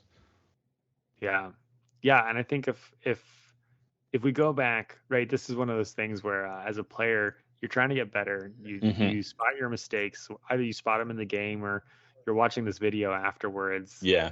And if you see like, oh, okay, maybe I shouldn't have developed. I could have built a rail instead.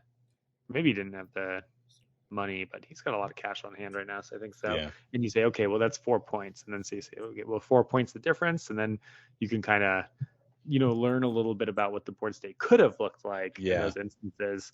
And that's, I think, again, the difference between a high caliber player, like a very high caliber player, and a good player. Like a good Yeah. player knows how to make good choices. A very high caliber player is going to see the mistakes they make, because every single one of us is going to make a mistake somewhere Yeah, along the way. 100%. And starts learning from those mistakes, A and 9. All right, double rail here. I think we're going to see something pretty similar on Yuka's turn, probably. Yeah, I think the worry here too is that you want to lock down. I think I was saying this earlier. You want to lock down Redditch and Gloucester, but if depending upon the money stack, right? Like if George was able to just did that, Yuka could plop the pottery into a cell as a nice, lovely end game action, right? Yeah, probably. There are other. Well, it's at least a 4-point between Wolverhampton and Dudley. Mm-hmm. And there's a couple 3s. Oh, 4 points coming out of Birmingham. So he doesn't need to go to Gloucester. He's got options.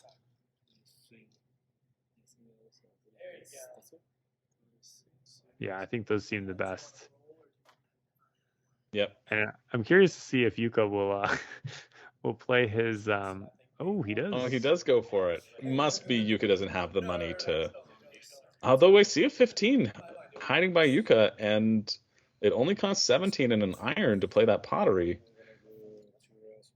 1, 2, 3, so it'll be 20 total. He's sitting there doing math.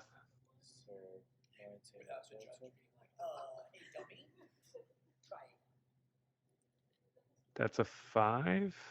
Saying 10 total.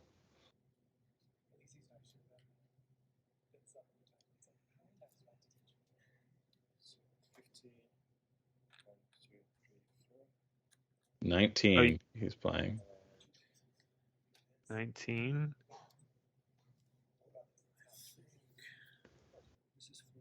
Oh yeah, it's just the 2 rails. Yeah, he just didn't have the card to make the Belper thing work. Yeah. And I think there's only right, because he just didn't have the card. Yeah, but that's 4 points right there. Here's another 3. Yeah, and that's about it. Thank you. And a lock in. We're gonna start scoring it up. Yeah. So again, that develop action, just sort of a throwaway. Keep people guessing. Keep people on their toes. From Brandon. Brandon could have scooped up, that a little 4 points. Denied maybe 1 point from Yuka if he had taken that one little connection, forced Yuka to get a 3. That would be the only change. We see the players taking a picture of the final board state. Also important to do when you're tired and you're going to be taking rails off and scoring the points. If there's ever any sort of contention about did we score that or not, it's nice to have that before photo. Yeah, and then also, of course, the selfie, which Yuka with his long arms is perfectly equipped. Yuka the Iron Giant, as they say, henceforth be known. Oh man. So final scoring. It feels like Yuka is going to pull out ahead. I don't know if George has developed enough that last pottery play. If George had been able to get that pottery play in. Yeah, that's the key. What's the points on the level 3 pottery? 11. 11. So yeah, maybe 11 points or maybe 7. Maybe he built like one fewer rail or something like that. Yeah. Curious to see if it's that close or not.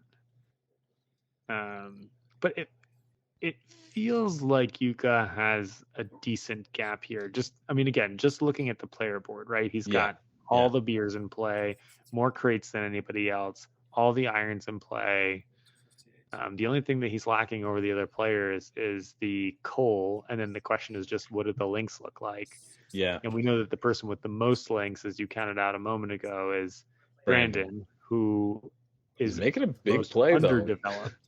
Yeah, but we can see Brandon's score shooting up with he did get some of those really good links, and again he was going for points of the links that was his whole strategy, right?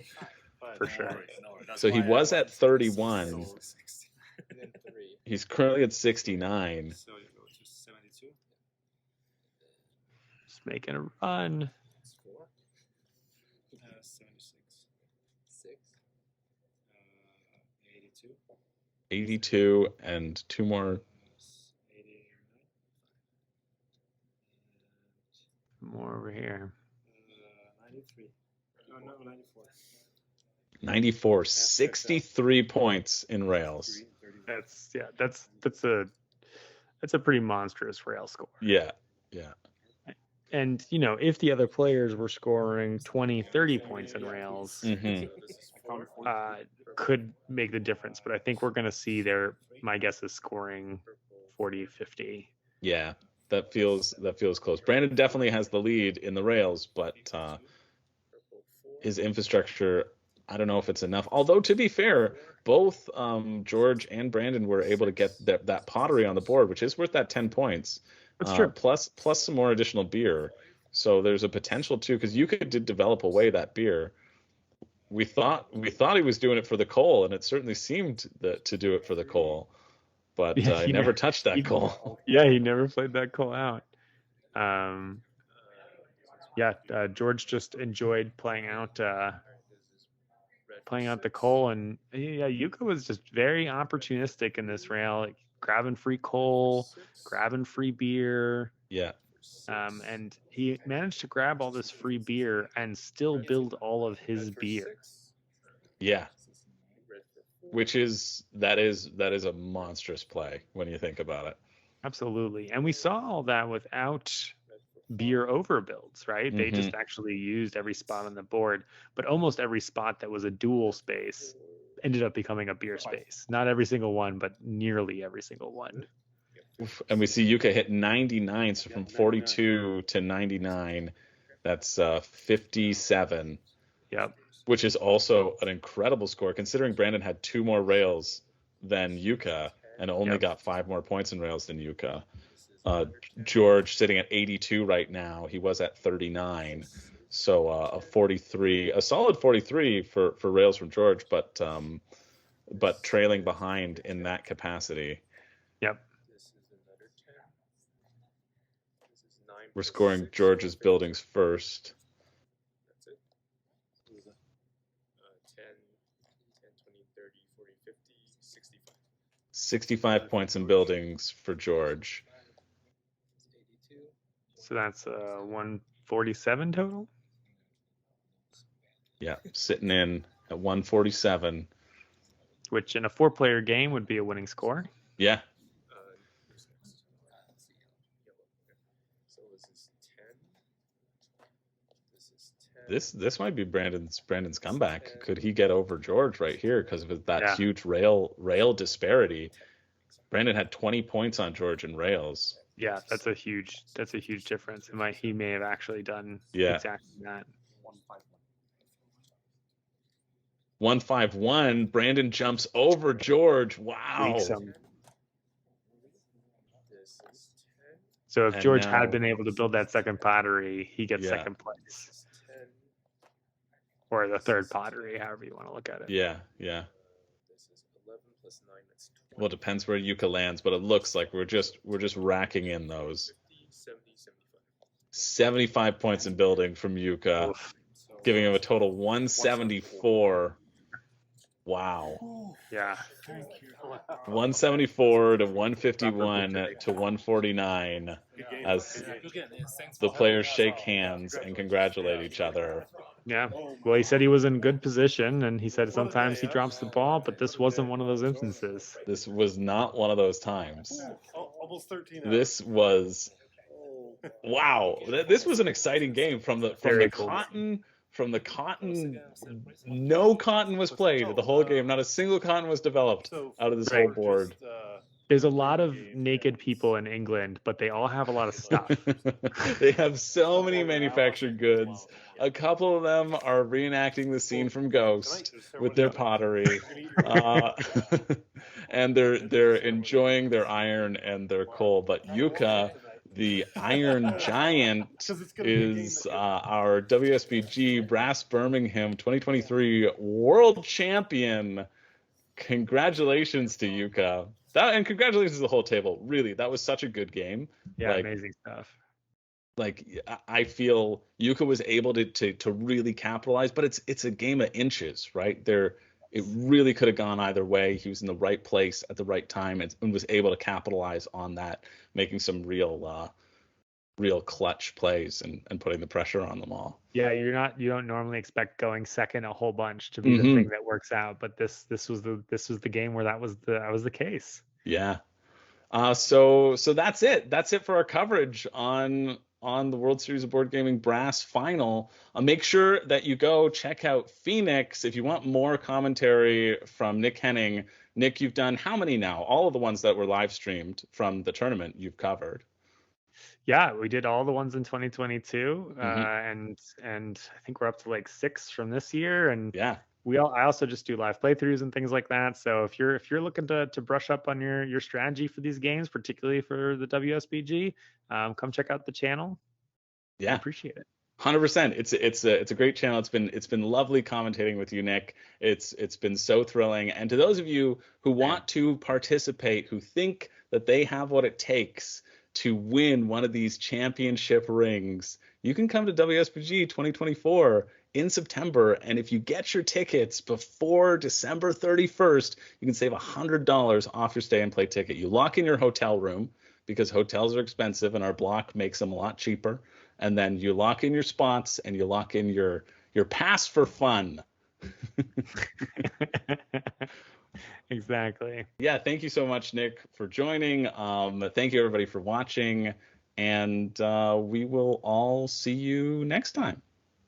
So long, all. Congratulations again goes out to Yuka from Finland, the brass champion. Congrats, Yuka. So See everybody later.